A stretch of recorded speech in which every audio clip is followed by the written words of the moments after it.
벤저민 프랭클린은 노년에 가난하다는 건 2번 죽는 것과 같다고 말했습니다. 조지 오웰은 돈이 없을 때 인간의 자존감은 사라진다고 했고, 장 자크 루소는 가난은 육체보다 마음을 먼저 병들게 한다고 말했습니다. 이 세 사람의 말은 단순한 명언이 아닙니다.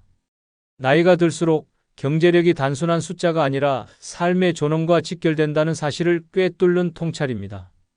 늙어서 돈이 없다는 건 단순히 궁핍한 것이 아니라 삶의 선택지를 하나씩 빼앗기는 고통입니다.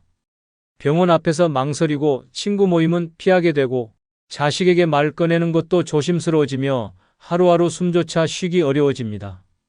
오늘 이 시간, 왜 노년에 돈이 없으면 가장 먼저 삶의 숨통이 조여오는지 그 냉정한 6가지 이유를 솔직하게 말씀드리겠습니다. 아직 구독과 좋아요 누르지 않으셨다면 지금 꾹 눌러주시고 오늘 이 이야기 주변의 소중한 분들에게 꼭 공유해 주시기 바랍니다. 늙어 돈 없으면 제일 먼저 나를 숨조여오는 첫 번째는 식당 메뉴판에서 가장 싼 것만 찾게 될 때입니다. 식당에 앉아 메뉴판을 펼치는 순간 먹고 싶은 건 많지만 눈은 가장 먼저 숫자부터 훑기 시작합니다. 입은 불고기를 당기는데 손은 김치찌개 7,000원에 멈춥니다. 단골 식당인데도 그냥 제일 저렴한 걸로 주세요라는 말이 입에 붙습니다. 문제는 이게 단지 한 끼 식사의 문제가 아니라는 겁니다. 이 순간부터 당신은 스스로를 줄이는 삶에 익숙해지기 시작합니다. 먹고 싶은 걸 고를 수 없다는 건 단순히 전략이 아니라 선택권을 잃는 삶입니다. 누구와의 식사에서도 스스로 가장 작아지고 남이 시키는 메뉴 앞에서도 괜히 눈치가 보입니다. 나는 이걸로 충분해요라는 말은 겸손이 아니라 현실을 숨기기 위한 자기 위안이 됩니다. 그렇게 돈 없는 삶은 식탁에서부터 당신의 자존심을 하나씩 깎아내기 시작합니다. 원하는 걸 말하지 못하고 계산이 두려워지고 결국 사람을 피하게 됩니다. 서울 은평구에 사는 74세 장인환 씨는 과거엔 외식하는 걸 즐겼습니다. 자식들과 고깃집도 가고 친구들과 칼국수 한 그릇 나누며 이야기를 나누는 게 큰 낙이었습니다. 하지만 은퇴 후 연금 외 수입이 줄어들면서 상황은 달라졌습니다. 친구가 이번엔 내가 한번 싸봐라는 말 한마디에 머릿속 계산부터 돌아가기 시작했습니다. 내가 지금 이걸 사면 이번 주 내내 라면으로 버텨야 하는데 결국 장 씨는 외식 자리를 피하게 되었고 점점 연락도 줄었습니다. 어느 날 손주가 함께 분식집에 가자고 했습니다. 평소 좋아하던 돈가스가 먹고 싶었지만 3,000원 더 저렴한 떡볶이를 고르며 이렇게 말했습니다. 할아버지는 이게 더 좋아. 손주는 웃으며 먹었지만 장 씨는 속으로 자책했습니다. 왜 나는 내 입맛 하나도 마음대로 못 챙기나? 그날 이후 그는 식사 자체가 부담스러워졌다고 말합니다. 이처럼 돈이 없다는 건 단순히 식비를 아끼는 게 아닙니다. 삶의 즐거움이 사라지는 시작입니다. 내가 먹고 싶은 걸 고를 수 없는 인생, 그 자체가 이미 존엄을 잃는 길입니다. 그 순간부터 사람도 자리도 말도 피하게 됩니다. 더 작아지고 더 위축되고 더 외로워집니다. 그래서 돈이 없으면 제일 먼저 식탁이 바뀌고 식탁이 바뀌면 마음이 바뀌고 마음이 바뀌면 결국 인생 전체가 움츠러듭니다. 누구와 앉든 무엇을 먹든 당당히 고를 수 있어야 사람답게 사는 겁니다. 단 한 끼의 식사라도 내 입맛대로 선택할 수 있는 여유. 그것이 바로 노년에 절대 빼앗겨선 안 될 최소한의 존엄입니다. 그리고 그 존엄은 돈이 없을 때 가장 먼저 사라집니다. 늙어 돈 없으면 제일 먼저 나를 숨조여오는 두 번째는 병원비 걱정에 아픈 걸 참고 있을 때입니다. 몸이 보내는 신호는 누구보다 내가 먼저 압니다. 뻐근한 어깨, 저릿한 무릎, 쓰린 속과 답답한 가슴. 분명히 이상하다는 걸 알면서도 병원 가는 걸 미룹니다. 왜냐고요? 돈이 없기 때문입니다. 진료비, 약값, 검사비, 교통비까지. 단순한 진찰 한 번이 통장에 주는 타격이 너무 크니까요. 결국 돈보다 몸을 덜 쓰는 쪽을 택하고 그렇게 병은 깊어지고 고통은 길어집니다. 이 정도쯤은 괜찮겠지. 좀 쉬면 낫겠지. 그렇게 스스로를 설득하며 하루하루 통증을 견딥니다. 하지만 그것이 반복되면 병은 더 악화되고 결국 응급실로 실려가서야 진짜 문제를 마주하게 됩니다. 돈이 없어 병을 미루는 건 병을 키우는 지름길입니다. 그런데 문제는 그 대가가 당신의 몸이란 겁니다. 돈을 아끼겠다고 참고 참다가 결국엔 그보다 몇 배, 몇십 배의 비용과 고통을 떠안게 되는 것입니다. 대전 동구에 사는 76세 한영자 씨는 어느 날부터 오른쪽 허리가 욱신거리기 시작했습니다. 처음엔 찜질로 버텼고 그 다음엔 진통제로 하루하루를 견뎠습니다. 병원에 가보라는 주변 말에 검사비가 더 아파라며 웃어넘겼지만 속으로는 무서웠습니다. 진료받고 MRI라도 찍으라고 하면 돈이 없으니 거기서부터 막막했던 겁니다. 그렇게 석 달을 버텼고 결국 한밤중에 통증이 심해져 구급차를 타고 응급실로 가게 됐습니다. 검사 결과는 디스크 탈출증. 병원에서는 초기에 치료했으면 간단했을 걸, 지금은 수술이 불가피하다고 말했습니다. 몇십만 원이 아까워 참았던 통증은 몇백만 원짜리 수술로 돌아왔습니다. 퇴원 후 한 씨는 말했습니다. 돈이 없다는 게 내 몸의 경고조차 무시하게 만들 줄은 몰랐어요. 아프다는 말을 꺼내는 것도 눈치가 보이더라고요. 늙어 병원비가 무서워 참는다는 건 당신의 고통이 사회적 침묵으로 바뀌는 순간입니다. 말 못하고 참고 있는 고통은 그 누구도 알아채주지 않습니다.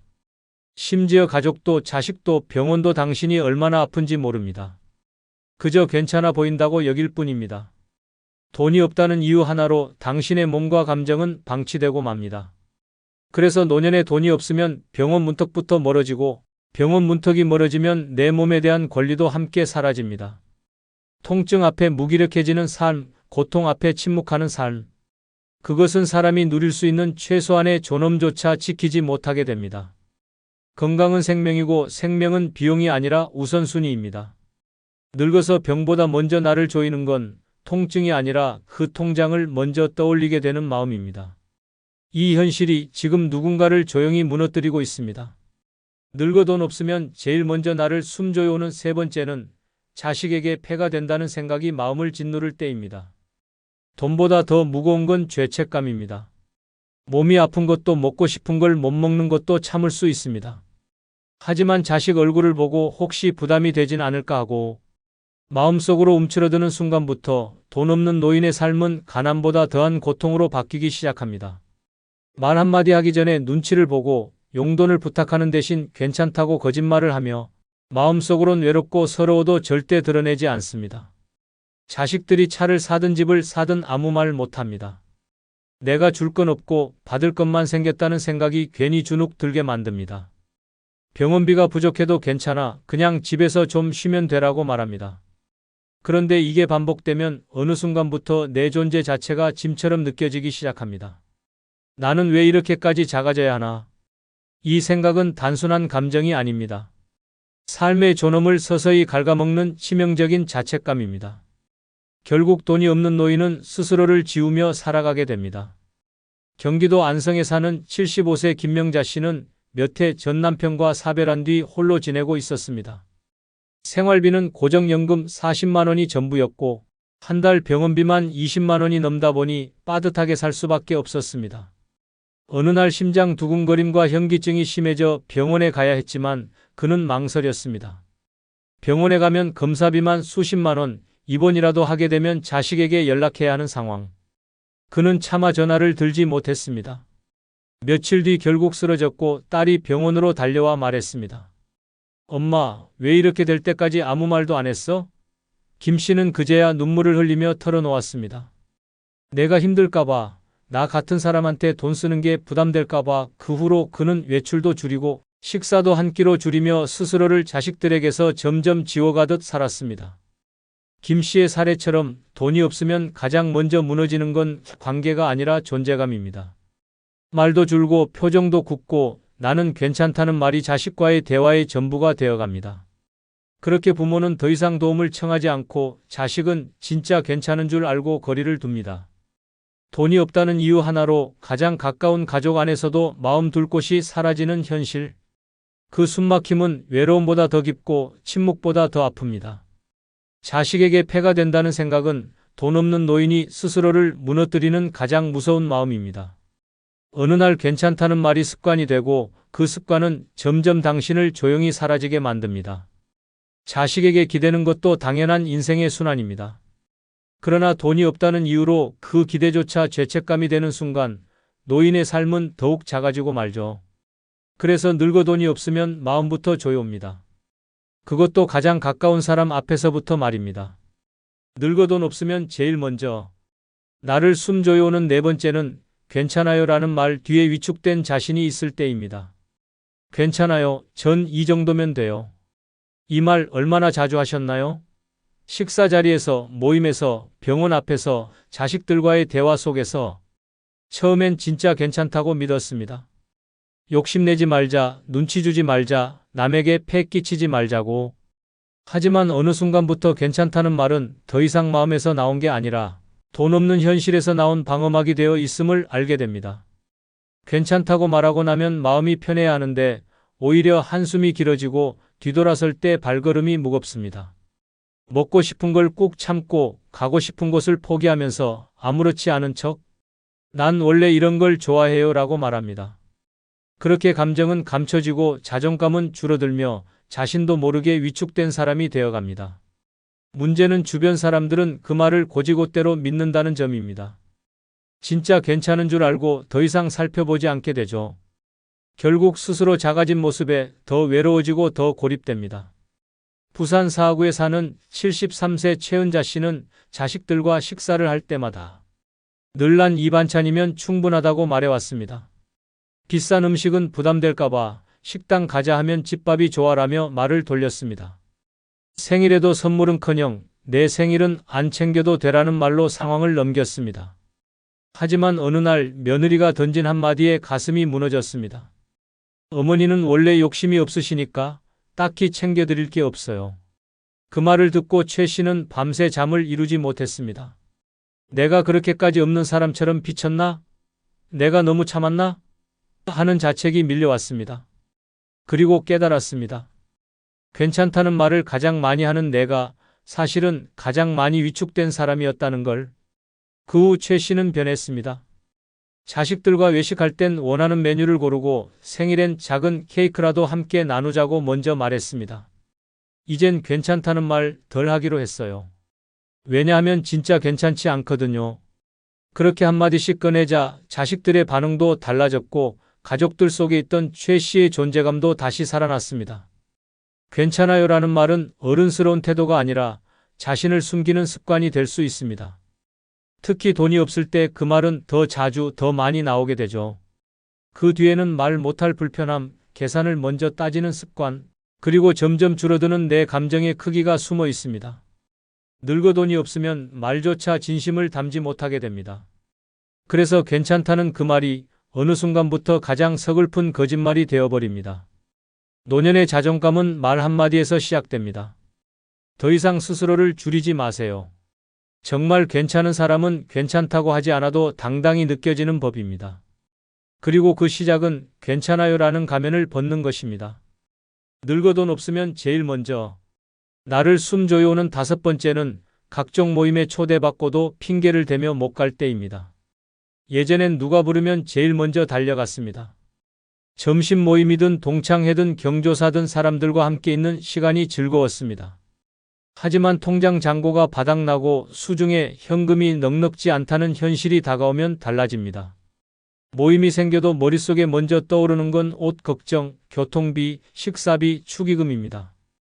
그리곤 자연스럽게 이번엔 그냥 빠질게, 몸이 좀 안 좋아서 같은 말로 자리를 피하게 됩니다. 문제는 이게 반복되면 사람들은 당신을 안 나오는 사람으로 기억하기 시작합니다. 점점 연락이 줄고 자연스럽게 멀어지고 결국은 완전히 고립됩니다. 돈이 없어서 나가지 못한 건데 사람들은 마음이 떠난 줄 압니다. 그래서 더 슬픕니다. 마음은 가고 싶은데 주머니 사정이 발목을 잡고 그 현실이 자꾸 자존감을 무너뜨립니다. 모임 하나 나가지 못한 것으로 나란 존재가 세상에서 지워지는 것 같은 기분. 그것이 돈이 없는 노년의 깊은 고통입니다. 전북 군산에 사는 76세 김성대 씨는 과거 지역 상공회의소에서 활동하던 자산가였습니다. 하지만 사업 실패 후 월세 단칸 방에서 기초연금으로 생계를 이어가는 처지가 되었습니다. 오래전 함께 활동하던 친구들로부터 동문 모임 초청을 받았지만 그는 단 한 번도 참석하지 않았습니다. 이유는 단순했습니다. 입고 나갈 옷이 마땅치 않았고 회비며 식사비, 차비까지 합치면 10만 원은 훌쩍 넘기 때문이었습니다. 그래서 그는 늘 그날 병원 예약이 있다, 몸이 좀 안 좋다는 핑계로 빠졌습니다. 시간이 지나면서 그는 어느새 연락 명단에서도 사라졌고 모임 사진 속엔 익숙한 얼굴들만 남았습니다. 그는 혼잣말처럼 중얼거렸습니다. 내가 그 모임을 싫어한 게 아니야. 그냥 가진 게 없어서였지. 그리고 조용히 말했습니다. 외로움보다 서러운 건 가고 싶은데 못 가는 내 사정이었어요.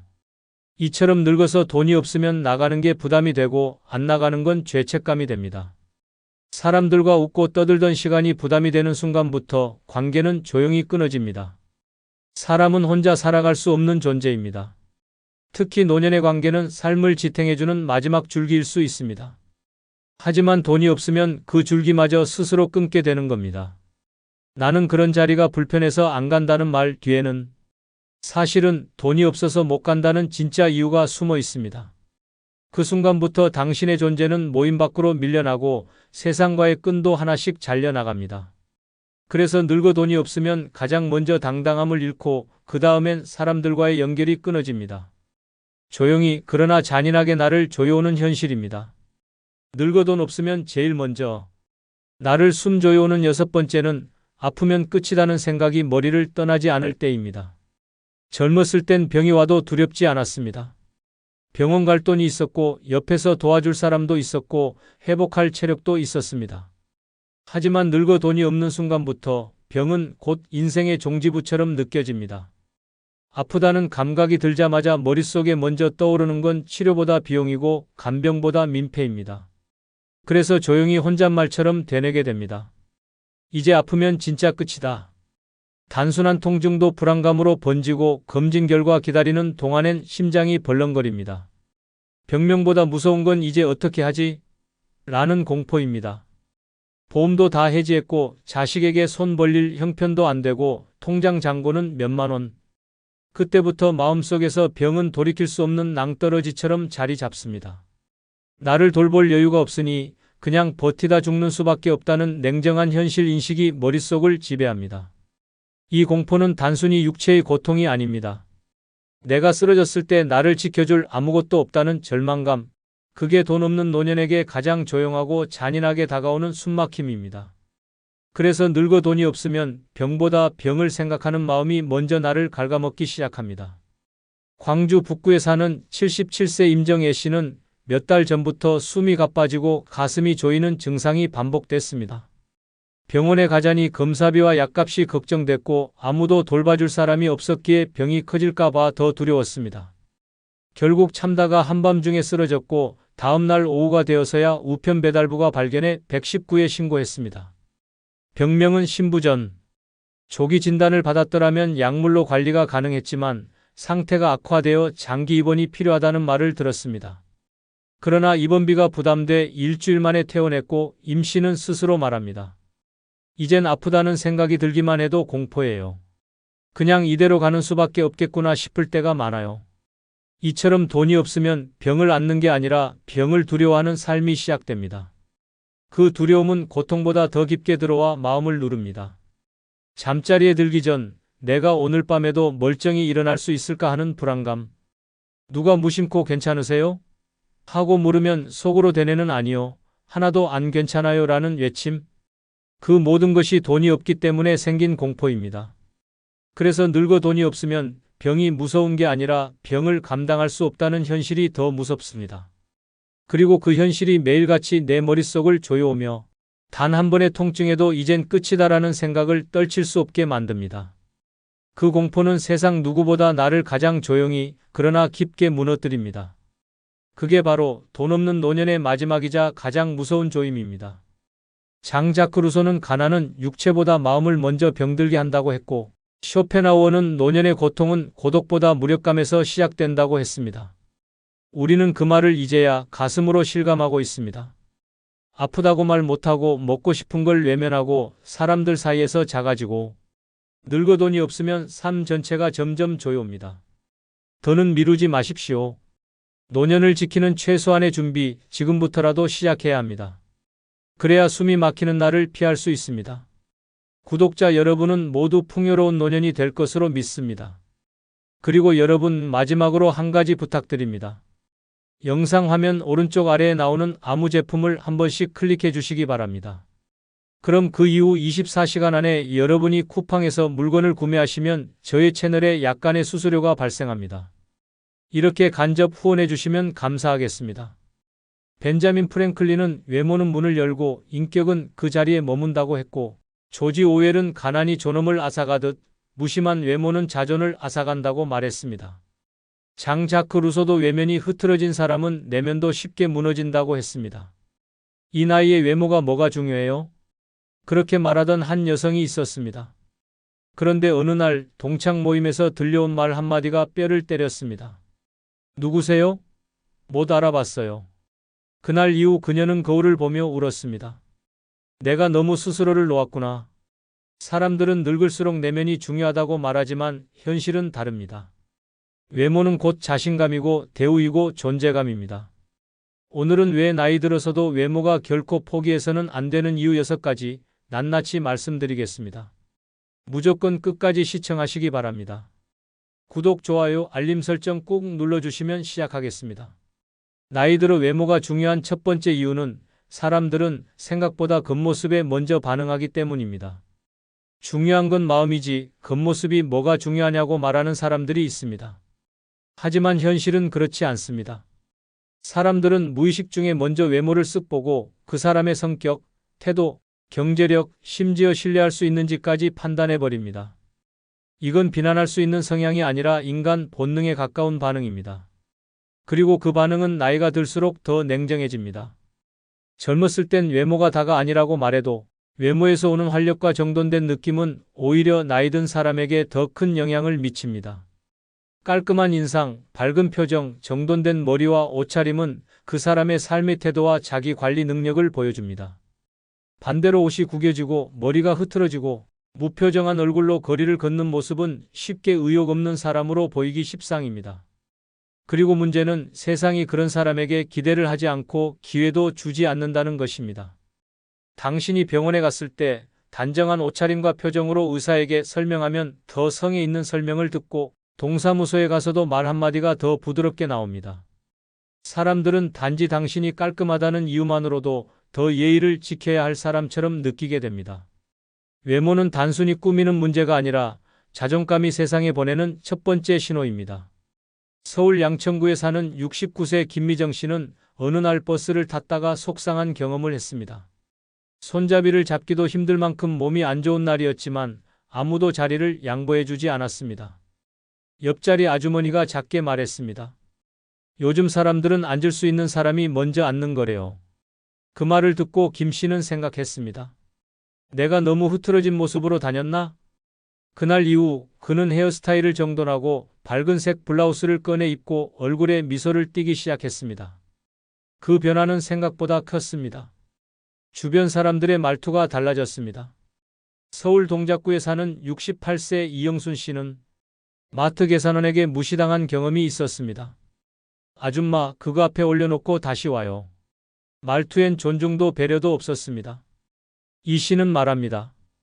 그날따라 내가 너무 헝클어져 있었거든요. 땀에 젖은 셔츠, 머리는 눌리고 얼굴은 지쳐 보였을 거예요. 아, 내가 나를 방치했으니 사람들이 이렇게 대하는구나 싶었죠. 그날 이후 이 씨는 옷장 앞에 서서 정리된 셔츠를 입고 가벼운 립스틱을 바르고 머리를 빗고 외출했습니다. 전과 크게 다른 건 없었지만 사람들의 시선이 달라졌고 무심하게 넘기던 직원도 봉투 드릴까요? 하고 웃어주었습니다. 이 씨는 말합니다. 나는 똑같은 사람인데 겉모습만 바뀌었는데 세상이 바뀌더라고요. 이처럼 외모는 남을 위한 게 아니라 나를 위한 보호막입니다. 사람들은 당신이 입은 옷, 얼굴의 표정, 머리카락의 정리 상태, 목소리 톤까지 보고 당신을 판단합니다. 그리고 그 판단은 때론 당신이 말할 기회를 갖기도 전에 이미 내려져 있습니다. 그렇기 때문에 나이가 들수록 외모는 더 중요한 의미를 가집니다. 꾸민다는 건 남보라고 하는 게 아닙니다. 나는 아직 살아있다. 나는 나를 포기하지 않았다는 무언의 선언입니다. 그리고 그 선언은 당신이 세상과 마주할 때 스스로를 지킬 수 있는 첫 무기가 됩니다. 그러니 잊지 마세요. 외모가 전부는 아니지만 외모는 시작입니다. 사람들은 생각보다 훨씬 더 먼저 당신의 겉모습에 반응하고 있습니다. 그리고 그 첫 반응이 당신의 말과 존재를 대하는 태도를 결정짓습니다.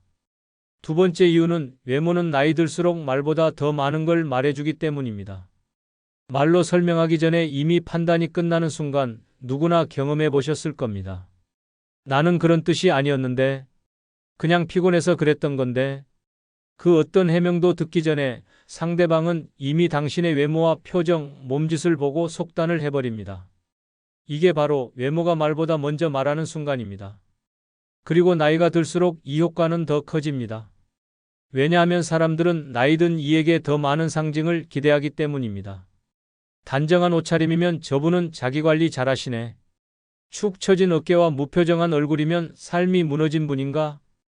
그 어떤 말보다 강력한 무언의 메시지가 바로 외모에서 나오는 겁니다. 젊을 땐 꾸미지 않아도 활동성이나 생기로 충분히 커버됐습니다. 하지만 노년기엔 외모가 곧 태도이고 태도가 곧 삶의 자세로 읽힙니다. 특히 나이가 들수록 저분은 어떤 삶을 살아오셨을까? 라는 시선이 먼저 작동합니다. 그리고 그 질문에 가장 먼저 답을 해주는 것이 바로 당신의 외모입니다. 머리카락의 정리 상태, 눈빛의 생기, 피부의 윤기, 옷의 색감 하나까지도 그 사람의 인생 이야기를 대신 전달하게 되는 거죠. 외모가 말보다 먼저 그리고 더 길게 말하기 시작하는 나이가 바로 지금입니다. 전남 순천에 사는 72세 박성희 씨는 수년간 사람들과 어울리지 않고 지내왔습니다. 퇴직 후 마음이 허해지면서 무기력해졌고 꾸미는 걸 의미 없는 일이라 여겼습니다. 그런데 어느 날 구청에서 운영하는 미술교실에 신청에 참여하게 됐습니다. 첫날 옆자리에 앉은 분이 인사를 하며 슬쩍 물었습니다. 혹시 많이 편찮으셨어요? 기운이 없어 보여서요. 그 말이 충격이었습니다. 아프지도 않았고 오히려 기분 좋게 나왔는데 나를 바라보는 시선이 이렇게 다를 수 있구나 싶었죠. 그날 이후 박 씨는 거울을 다시 보기 시작했고 머리를 손질하고 밝은 옷을 꺼내 입었습니다. 불과 일주일 뒤 같은 사람이 말했습니다. 오늘은 정말 다르시네요. 얼굴이 살아났어요. 박 씨는 그 말을 듣고 혼잣말처럼 중얼거렸습니다. 내가 나를 너무 놓고 살았구나. 말도 안 했는데 외모가 다 말해버렸던 거였네. 이처럼 외모는 말보다 빠르고 더 직설적이며 더 많은 걸 보여줍니다. 그리고 그건 단지 타인의 평가만이 아닙니다. 내가 나를 어떻게 대하고 있는지도 외모를 통해 드러납니다. 거울 속 나를 바라볼 때 내가 나에게 무심했는지 애썼는지 나 자신이 제일 잘 압니다. 그 인식 하나가 당신의 삶 전체를 바꾸는 출발점이 될 수 있습니다. 그 누구보다 먼저 당신 얼굴이 당신의 삶을 말하고 있습니다. 말하지 않아도 보이고 설명하지 않아도 느껴집니다. 그렇다면 이제 세상에 말 걸 차례입니다. 거울 속 당신에게 먼저 말 걸어보세요. 오늘 나는 내가 자랑스러울 만한 얼굴을 하고 있는가? 대답이 망설여진다면 지금이 바로 당신의 표정을, 옷차림을, 삶의 태도를 다시 세울 시간입니다. 외모는 거짓말을 못합니다. 그러니 당신을 살아있게 만드는 얼굴부터 다시 시작해보세요. 나이 들어 외모가 중요한 세 번째 이유는 주눅들지 않고 사람을 만날 수 있게 해주기 때문입니다.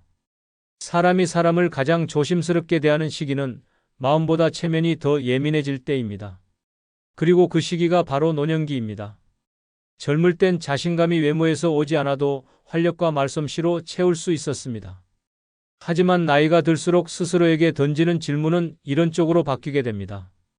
내가 지금 이 자리에 나가도 괜찮을까? 이 얼굴로, 이 차림으로 괜히 분위기 망치는 건 아닐까? 결국 이런 생각이 사람과의 연결을 끊어버리는 첫 단추가 됩니다. 한두 번 모임을 미루고 자리를 빠지면 사람들은 이렇게 말하죠. 요즘 왜 안 나오세요? 하지만 본인은 대답하기 어렵습니다. 사실은 내가 너무 초라해 보여서요. 이 말이 너무 부끄러워 차마 꺼낼 수가 없습니다. 그래서 아프다고 핑계를 대고 바쁘다고 둘러댑니다. 그러나 진짜 이유는 딱 하나입니다. 자신의 외모에 스스로가 위축되었기 때문입니다. 외모는 사람을 대면할 때 눈에 보이는 자존감입니다.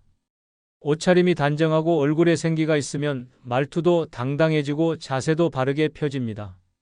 반대로 머리는 덥수룩하고 얼굴은 칙칙하고 옷은 무심한 티셔츠라면 사람 앞에 섰을 때도 목소리가 작아집니다. 괜히 내가 민폐 아닐까? 이런 위축은 관계를 망가뜨리는 가장 빠른 지름길입니다. 경기도 구리시에 사는 70세 윤성분 씨는 원래 활발한 성격으로 친구들과의 커피 모임을 매주 이어오던 사람이었습니다. 하지만 퇴직 후 수입이 끊기고 생활이 빠듯해지면서 미용실에 가는 것조차 부담스러워졌습니다. 염색을 못하고 머리는 희끗희끗해졌고 옷도 늘 같은 트레이닝복뿐이었습니다. 어느 날 거울을 본 윤 씨는 속으로 중얼거렸습니다. 나 너무 볼품없어졌네. 그 순간부터 친구들 연락이 와도 오늘은 좀 피곤해라는 말로 넘기기 시작했습니다. 하지만 같은 모임에 친구가 찾아와 말했습니다. 너 왜 갑자기 이렇게 멀어진 거야? 윤 씨는 그제야 조심스럽게 털어놓았습니다. 그냥 내가 나를 보기가 좀 창피하더라고. 친구는 말했습니다. 우리가 널 외모로 보냐? 그래도 널 좋아하는 내가 사라지는 건 너무 아쉽지 않니? 그날 이후 윤 씨는 중고 옷가게에서 저렴한 블라우스를 몇 벌 샀고 동네 미용실에서 간단한 커트를 하고 다시 모임에 나갔습니다. 놀랍게도 친구들의 반응이 달라졌습니다. 와, 얼굴이 확 살아났네. 요즘 기분 좋아 보여. 윤 씨는 웃으며 말했습니다. 내가 아니라 나를 다시 꺼낸 기분이야. 이처럼 외모는 사람 앞에서 당당해질 수 있는 최소한의 무기입니다. 누군가와 마주 앉았을 때 시선을 피하지 않고 마음을 열 수 있게 만드는 출발점이 바로 거울 속 나입니다. 꾸미는 건 허영이 아니라 사람 사이에서 위축되지 않기 위한 방패입니다. 그리고 그 방패 하나가 있을 때 우리는 더 많은 사람과 다시 이어질 수 있습니다. 주눅든 마음은 얼굴에서 티가 납니다. 하지만 자신을 가꾼 얼굴에는 자신감이 묻어납니다. 외모는 결국 당신이 사람들 앞에서 위축되지 않도록 지켜주는 가장 조용한 용기입니다. 그 용기가 있을 때 당신은 다시 관계 안으로 들어설 수 있습니다. 그러니 다른 사람 만나기 전에 꼭 한 사람만 먼저 만나보세요. 바로 거울 속의 나 자신부터. 그 사람이 나를 믿어야 다른 세상도 다시 열린다는 걸 잊지 마시길 바랍니다. 네 번째 이유는 외모는 나에 대한 최소한의 예의이기 때문입니다. 우리는 평생 남에게 예의를 지키며 살아왔습니다. 문 열어주며 먼저 가세요 하고 고맙다는 말 잊지 않으려고 애쓰고 상대를 불편하게 하지 않으려 끝까지 참고 또 참아왔습니다. 그렇게 살아온 당신이 정작 가장 중요한 사람에게는 예의를 놓치고 있는 건 아닐까요? 바로 자기 자신에게 말입니다. 외모는 타인을 위한 게 아닙니다.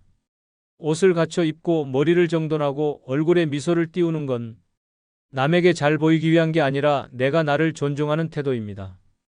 늙었다고 해서 아무거나 입고 아무렇게나 다니고 아무 감정 없이 거울을 스치는 삶은 결국 내 삶을 가볍게 여기는 습관으로 이어집니다. 사람들이 나를 대하는 태도는 결국 내가 나를 어떻게 대하는지에서 비롯됩니다. 자존감은 거창한 단어가 아닙니다. 오늘 아침 내가 나에게 입혀준 옷에서 시작됩니다. 스스로에게 예의를 잃기 시작하면 어느 순간 삶 전체가 무기력해지고 흐트러집니다. 어차피 혼자니까 누가 날 본다고라는 말은 사실 자신을 외면하겠다는 선언입니다. 외모는 세상에 보내는 당신의 첫 메시지이기 전에 당신이 당신에게 보내는 첫 존중입니다. 자기 자신에게조차 무관심해지는 순간 삶은 조용히 가라앉기 시작합니다. 전북 익산에 사는 75세 박용남 씨는 퇴직 후 어느 날부터 외출 자체를 꺼리게 되었습니다. 일을 그만두자 셔츠 대신 헐렁한 티셔츠, 구두 대신 슬리퍼, 면도도 일주일에 한 번쯤. 이젠 누굴 만날 것도 없고 꾸며서 뭐 하나 싶더라고요. 하지만 우연히 병원 대기실에서 거울을 본 순간 본인도 깜짝 놀랐습니다. 저게 나야? 지친 얼굴, 눌린 머리, 잃어버린 눈빛. 그는 말합니다. 내가 나를 너무 허술하게 대해왔구나 싶었어요. 그러니 남들도 날 그렇게 봤을 테고요. 그날 이후 그는 매일 아침 셔츠 단추를 잠그고 머리를 빗고 얼굴에 미소를 띄우고 거울 앞에 섭니다. 누가 보든 안 보든 이제 나는 나에게 예의 차리고 삽니다. 그 변화는 생각보다 컸습니다. 아파트 경비원도 요즘 얼굴 좋아지셨다고 말했고 마트 직원도 오늘 기분 좋아 보이시네요 라고 건넸습니다. 그리고 박 씨는 조용히 웃었습니다. 내가 나를 먼저 챙기니까 세상이 다시 나를 사람 대접해주기 시작하더라고요. 이처럼 외모는 절대 사소한 문제가 아닙니다. 당신이 당신을 어떻게 생각하는지를 보여주는 거울 같은 존재입니다. 늙었다고 무너지는 건 주름 때문이 아니라 나 스스로를 아무렇게나 대하기 시작했기 때문입니다. 스스로에게 건네는 최소한의 존중. 그 출발점은 거울 앞에서, 옷장에서, 아침의 단추 하나에서 시작됩니다. 오늘 하루 내게 어떤 태도를 건넸는지 돌아보십시오. 당신이 자신에게 예의를 지키는 순간 세상도 다시 당신을 존중하기 시작할 것입니다. 나이 들어 외모가 중요한 다섯 번째 이유는 스스로의 외모를 가꾸면 우울감이 줄기 때문입니다. 우울은 어느 날 갑자기 찾아오지 않습니다. 대부분 아주 작은 무력감에서 시작됩니다. 오늘 하루도 별일 없겠지. 갈 데도 없고 볼 사람도 없고. 이런 무심한 생각이 쌓이면 몸은 그대로인데 마음부터 조금씩 무너집니다. 그리고 가장 먼저 나타나는 변화는 외모입니다. 머리를 감는 주기가 길어지고 옷은 아무거나 걸치게 되고 거울은 점점 멀어집니다. 결국 자신조차 자신을 마주하는 걸 피하게 됩니다. 이건 단순한 게으름이 아니라 우울의 시작 신호입니다. 그 반대도 마찬가지입니다.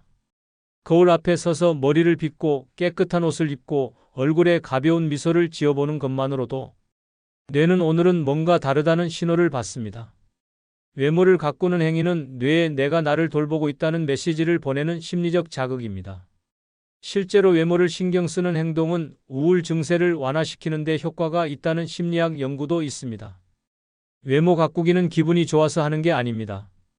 기분이 좋아지기 위해서 하는 것입니다. 대구 달서구에 사는 71세 강영희 씨는 남편과 사별한 뒤 한동안 외출을 거의 하지 않았습니다. 방 안에만 있고 거울은 치워버렸고 흰머리는 그대로 자랐습니다. 하루가 멍하게 지나가고 아무에게도 연락할 마음이 들지 않았습니다. 딸이 방문했을 때 말했습니다. 엄마, 이렇게 있으면 진짜 아파져요. 일단 미용실부터 가요. 억지로 따라간 미용실에서 머리를 다듬고 염색을 하고 약간의 화장을 했을 뿐인데 강 씨는 마치 다른 사람이 된 듯한 기분이었다고 말합니다. 그날 이후 그는 매일 아침 머리를 빗고 스카프를 매는 루틴을 만들었습니다. 어느 날 거울 앞에 선 그는 오랜만에 스스로에게 웃으며 말했습니다. 괜찮다. 아직 나 괜찮다. 그리고 몇 달 만에 친구들에게 전화를 걸어 약속을 잡았습니다. 강 씨는 말합니다. 내가 먼저 나를 손잡아 일으켜 세운 거였어요. 그게 얼굴에서 시작됐다는 게 신기하죠. 이처럼 외모를 가꾸는 건 단순한 꾸밈이 아닙니다. 스스로를 일으키는 심리적 운동입니다. 우울하다고 느껴질 때일수록 더 손을 대야 하는 곳이 바로 나의 겉모습입니다. 몸보다 먼저 무너지는 게 감정이라면 감정보다 먼저 되살릴 수 있는 건 바로 외모입니다. 옷을 갈아입고 나서면 마음이 다잡아지고 머리를 정돈하고 나면 말투가 또렷해지고 거울을 보며 스스로에게 말을 걸 수 있을 때 비로소 마음이 나를 다시 따라오기 시작합니다. 지금 기운이 없다면, 지금 의욕이 없다면 말로 다잡지 마세요. 거울 앞에서 나를 돌보는 행동 하나가 당신 마음의 회복을 시작해 줄 겁니다. 외모는 당신의 자존감이 앉는 자리입니다. 그 자리를 단정하게 정리하는 순간 마음은 다시 숨을 쉽니다. 그렇게 하루가 삶이 달라지기 시작합니다. 나이 들어 외모가 중요한 여섯 번째 이유는 외모를 꾸미면 주변 사람들도 같이 기분이 좋아지기 때문입니다. 사람은 누구나 타인의 분위기에 영향을 받습니다. 특히 나이가 들수록 표정 하나, 말투 하나, 옷차림 하나가 주변 사람에게 분위기 전체를 좌우하는 공기 같은 역할을 하게 됩니다.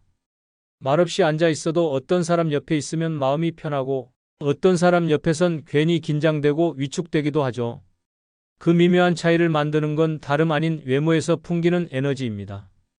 단정하게 머리 손질을 하고 어울리는 옷을 입고 얼굴에 미소를 띤 사람은 그 자체만으로 주변 사람들을 편안하게 만듭니다. 그 반면 무심하게 옷을 걸치고 무표정하게 앉아있는 사람은 말이 없어도 공간 전체를 무겁게 만들 수 있습니다. 외모는 단지 나를 위한 게 아닙니다. 함께 있는 사람을 위한 배려이기도 합니다. 가족들과 외출할 때도 마찬가지입니다. 어머니가, 아버지가 깔끔하고 밝은 인상으로 나서면 자식들도 어깨가 펴집니다. 함께 사진을 찍을 때도, 식당에 앉을 때도 우리 엄마 멋지지? 우리 아버지 당당하시지? 그런 마음이 피어나기 마련입니다. 서울 구로구에 사는 73세 조순자 씨는 손주 돌잔치에 가기 위해 백화점에서 스카프를 하나 샀습니다. 자신을 위해 옷을 산 건 10년 만이었습니다. 딸은 그냥 편한 옷 입으셔도 돼요 했지만 조 씨는 말했습니다. 오늘은 내가 주인공은 아니지만 내가 손주를 축하해주는 얼굴이잖니. 행사 당일 깔끔한 블라우스에 포인트 스카프를 맨 조 씨는 사진 속에서 누구보다 밝고 당당해 보였습니다. 그 모습을 본 사위는 말했습니다. 어머니, 오늘 진짜 화사하세요. 보는 사람 기분까지 좋아져요. 그날 이후 조 씨는 깨달았습니다. 내가 꾸미는 게 나만 좋으라고 하는 게 아니었구나. 내가 나를 잘 챙기면 주변 사람도 기분 좋아진다는 걸 처음 느꼈어요. 이처럼 외모는 사람 사이의 정서적 온도를 조절하는 감정의 장치입니다. 특히 가족이나 가까운 이들과 시간을 보내는 노년기에 내가 웃고 밝아 보일수록 그 옆 사람들의 정서도 함께 따뜻해집니다. 반대로 내가 지쳐 보이면 말없이도 걱정을 퍼뜨리게 됩니다. 내가 먼저 빛나는 사람이 되면 내 곁에 있는 사람도 더 편안해집니다. 외모는 단순한 꾸밈이 아니라 내가 사랑하는 사람에게 전할 수 있는 가장 조용한 선물입니다. 그러니 이렇게 생각해 보세요. 오늘 내가 고른 이 옷이, 내 미소가, 내 표정이 누군가의 기분 좋은 하루를 만들어줄 수 있다고. 그렇게 꾸며진 외모는 단순한 이미지가 아니라 사랑과 존중을 나누는 또 하나의 방법이 됩니다. 오늘 당신이 입은 옷이 누군가에게는 기억에 남을 따뜻한 장면이 될 수 있습니다. 지금 거울을 보며 한번 웃어보세요. 당신의 그 웃음이 누군가에게도 전해질 테니까요. 구독자 여러분, 나이가 들수록 외모는 단순한 이미지가 아니라 존중받는 입장권이 됩니다. 보이는 태도가 당신을 말해주고 그 태도는 말보다 빠르게 사람을 설득합니다. 세상이 나를 존중하길 원한다면 내가 먼저 나를 가꿔야 합니다. 끝으로 주변의 소중한 분들에게 많은 영상 공유 부탁드립니다. 감사합니다. 나는 그 사람을 믿었습니다. 세상에 이런 착한 사람도 있구나, 그렇게 생각했어요. 그런데 제 통장에서 사라진 돈이 1200만 원입니다. 77세 유선옥 씨는 3개월간 자신을 챙겨주던 남자에게 속았습니다. 처음엔 반찬을 나눠주고 병원에 같이 가주고 말동무가 되어준 그 사람이 어느 날 말했습니다. 어머니, 딱 한 번만 도와주세요. 그 순간 그녀는 외면하지 못했습니다. 결과는 배신이었습니다. 이 이야기는 남의 얘기가 아닙니다. 지금 당신 옆에 있는 바로 그 사람이 이런 모습일 수 있습니다. 노인을 노리는 사기꾼들이 점점 교묘해지고 피해자들은 점점 많아지고 있습니다. 2024년 한 해 동안만 전국에서 발생한 노인 대상 사기 피해 금액은 3천억 원을 넘었습니다. 하지만 대부분의 피해자들은 끝까지 말하지 못합니다.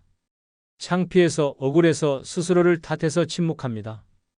그 침묵 뒤엔 또 다른 피해가 이어지고 있습니다. 지금 이 순간에도 누군가는 가족 같은 사람에게 인생을 송두리째 빼앗기고 있습니다. 이 영상 반드시 끝까지 보셔야 합니다. 당신의 노후를 지키는 데 결정적인 분기점이 될 것입니다. 아직 구독과 좋아요 누르지 않으셨다면 지금 꼭 눌러주시기 바랍니다. 노년에 조심해야 할 첫 번째 사람은 외로움을 파고들며 감정을 흔드는 사람입니다.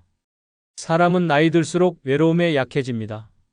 자식은 바쁘고 친구는 하나둘 떠나고 텅 빈 집안에서 혼자 TV를 보며 하루를 보내는 일이 점점 익숙해질 때 누군가 다정하게 말을 걸어오면 그게 얼마나 따뜻하게 느껴지는지 그 마음 저도 너무나 잘 압니다. 서울 노원구에 사는 박정임 씨는 남편과 사별한 지 8년째였습니다. 자식은 외국에 살고 있고 평소엔 혼잣말을 하며 하루를 버티는 날이 더 많았습니다. 그런 그녀에게 어느 날 작은 우연처럼 한 남자가 다가왔습니다. 공원 벤치에서 마주친 이 남자는 유쾌하고 매너 있었으며 박 씨의 말에 진심으로 귀를 기울여주는 듯 보였습니다. 대화는 며칠 뒤 전화로 이어졌고 한 달도 안 돼 거의 매일 서로 안부를 묻고 함께 식사를 하고 때로는 팔짱을 끼고 걷는 사이가 됐습니다. 박 씨는 오랜만에 삶이 따뜻해졌다고 느꼈고 남자는 늘 이렇게 말했습니다. 나는 당신을 지켜주고 싶어요. 당신만 믿으세요. 하지만 그 믿음은 함정이었습니다. 어느 날 남자가 조심스레 돈 얘기를 꺼냈습니다. 지인한테 사기를 당해서 급하게 300만 원만 있으면 해결돼요. 다음 주면 무조건 갚을게요. 나를 믿는다면 도와줄 수 있죠? 박 씨는 그제야 망설였습니다. 하지만 그 남자의 간절한 눈빛과 자신에게 베풀어준 친절을 떠올리며 결국 은행으로 향했습니다. 그리고 돈을 건넸습니다.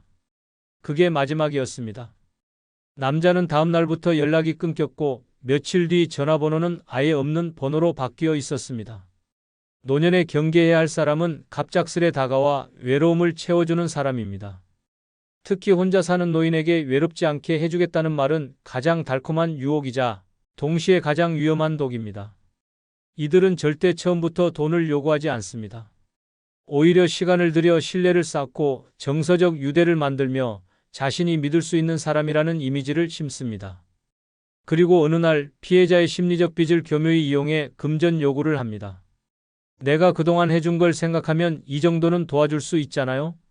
이 한마디에 박 씨는 거절하면 내가 너무 냉정한 사람이 되는 것 같아 결국 지갑을 열었다고 했습니다. 외로운 마음을 이해합니다. 따뜻한 말 한마디에 눈물이 나고 누군가 내 안부를 묻는 그 순간에 살아있다는 느낌을 받는다는 말도요. 하지만 그 따뜻함이 진짜인지 아니면 철저히 계산된 접근인지 반드시 의심하셔야 합니다. 노년의 삶에서 진짜 위협은 거친 외부가 아니라 친절한 얼굴로 다가오는 사람일 수 있습니다.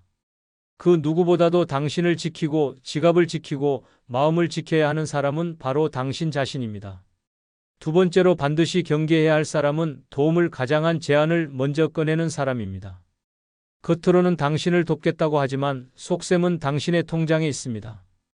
부산 해운대에 사는 이정규 씨는 74세입니다. 아내와 사별한 뒤로 사람들과의 연락도 점점 줄었고 혼자 지내는 시간이 길어졌습니다.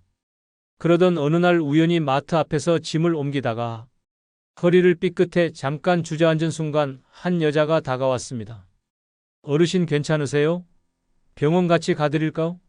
다정한 말투에 의지하고 싶어졌고 두 사람은 병원까지 함께 택시를 타고 갔습니다. 그렇게 연락이 시작됐고 그녀는 종종 반찬을 해다주고 병원도 동행하며 가족처럼 지냈습니다. 문제는 2달쯤 지난 어느 날부터 시작됐습니다. 어르신, 이 집 너무 오래된 거 아니에요? 요즘 보일러 폭발 사고도 많고 제가 아는 분이 리모델링을 싸게 해주는데 지금 안 하면 나중에 돈 더 듭니다.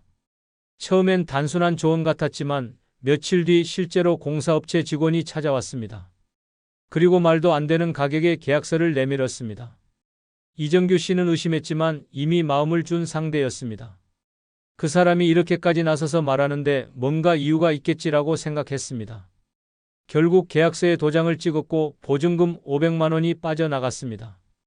그러나 공사는 시작되지 않았고 여자는 잠적했습니다.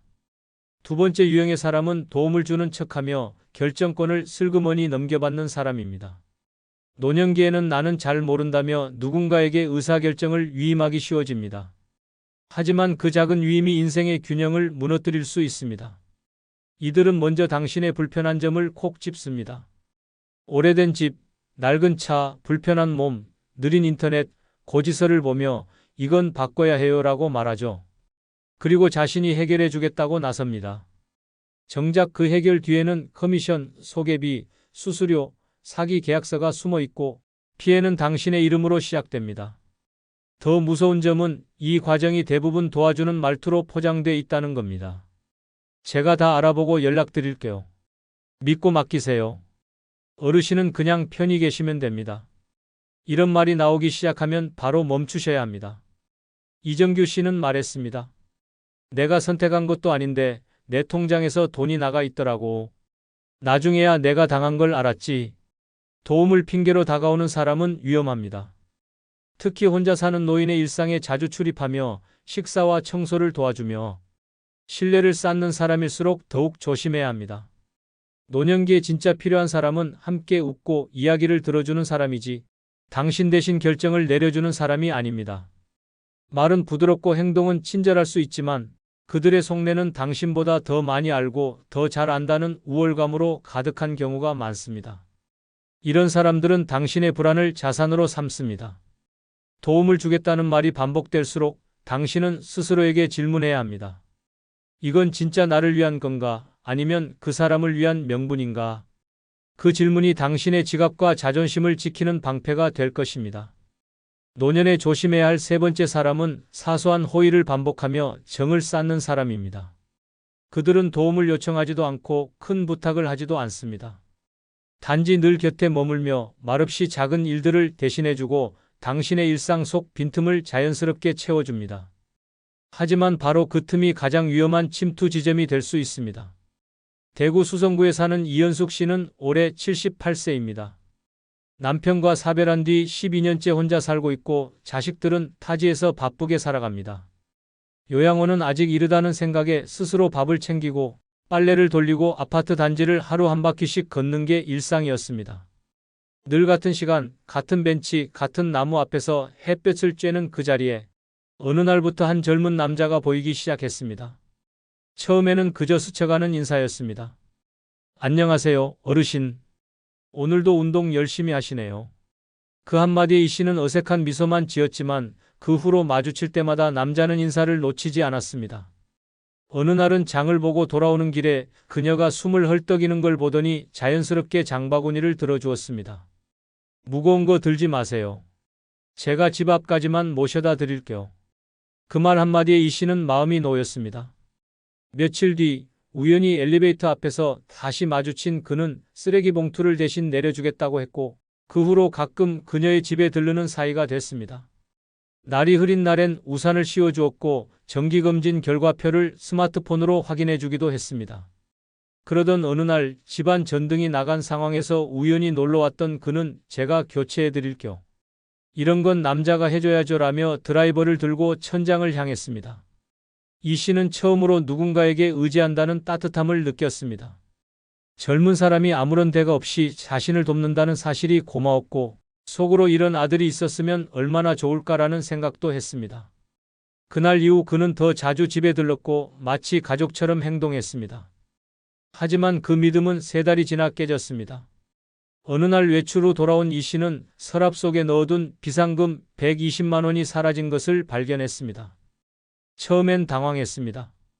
치매 초기인가 싶어 집안을 샅샅이 뒤졌고 자책도 했습니다. 하지만 결국 떠오른 것은 단 하나의 얼굴이었습니다. 집을 드나들던 그 남자. 경찰에 신고했고 확인 결과 그는 이미 노인 대상 절도 전과가 있었습니다. 경찰은 말했습니다. 이 사람 노인 심리를 정확히 알고 접근합니다. 처음엔 절대 돈 얘기 안 해요. 대신 신뢰를 쌓고 생활 깊숙이 들어오죠. 이 씨는 한참을 울었습니다. 내가 그 사람 반찬도 해줬어요. 전등 고쳐줬을 때 진심으로 고마웠는데 사람을 의심할 줄 몰랐던 내가 바보였어요. 정은 반복된 친절 속에서 만들어지지만 경계심은 잊으면 안 되는 무기입니다. 사람 좋은 얼굴, 부드러운 말투, 작은 호의 뒤에 숨어있는 의도를 파악하는 힘. 그것이 바로 노년을 지키는 방패입니다. 노년에 조심해야 할 4번째 사람은 불쌍한 사연으로 연민을 자극하는 사람입니다. 그들은 처음부터 요구하지 않습니다. 다만 자신이 얼마나 힘든 처지에 놓여 있는지를 반복해서 이야기합니다. 불쌍한 표정, 한숨 섞인 말투, 헝클어진 옷차림. 그 모든 게 마치 도와달라고 외치는 듯 보입니다. 문제는 그 연민이 진심이 아니라 계산일 수 있다는 점입니다.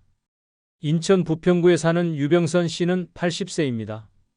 2년 전 남편을 떠나보낸 뒤로 삶의 생기가 줄어들었습니다. 가까운 시장만 다녀와도 숨이 차고 식사는 라면과 밥 말아 먹는 날이 많아졌습니다.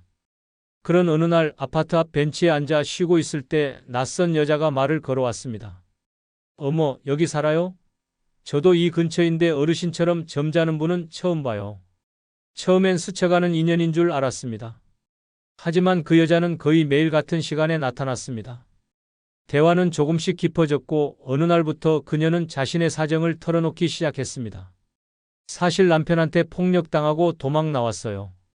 돈도 없고 애 하나 키우느라 너무 힘들어요. 유 씨는 마음이 흔들렸습니다. 본인도 한때 가난했던 시절이 있었고 어린 자식을 키우던 때를 떠올리면 지금도 가슴이 먹먹했기 때문입니다. 며칠 뒤 그 여자는 눈물을 글썽이며 말했습니다. 지금 당장 애 밥값이 없어요. 아침도 못 먹이고 보냈어요. 제가 다시 갚을게요. 한 10만 원만 도와주시면 안 될까요? 유 씨는 망설이다가 봉투에 돈을 넣어 건넸습니다. 그리고 그날 밤 스스로를 칭찬했습니다. 그래, 어려운 사람 돕는 건 좋은 일이야. 내 노후가 조금 줄어들더라도 아이 밥 한 끼 생긴 거면 됐지. 하지만 그날을 시작으로 그 여자의 사연은 끝없이 이어졌습니다. 아이 병원비, 전기요금 체납, 월세 보증금 문제 매번 새롭고 안타까운 이유들이 등장했고 그때마다 유 씨는 또 지갑을 열었습니다. 어느새 한 달 사이에 나간 돈이 90만 원이 넘었습니다. 결정적인 사건은 유 씨가 딸에게 카카오뱅크 이체 내역을 캡처해 보내달라는 부탁을 받으면서 벌어졌습니다. 딸이 전화를 걸어 말했습니다. 엄마, 이 사람 누구야?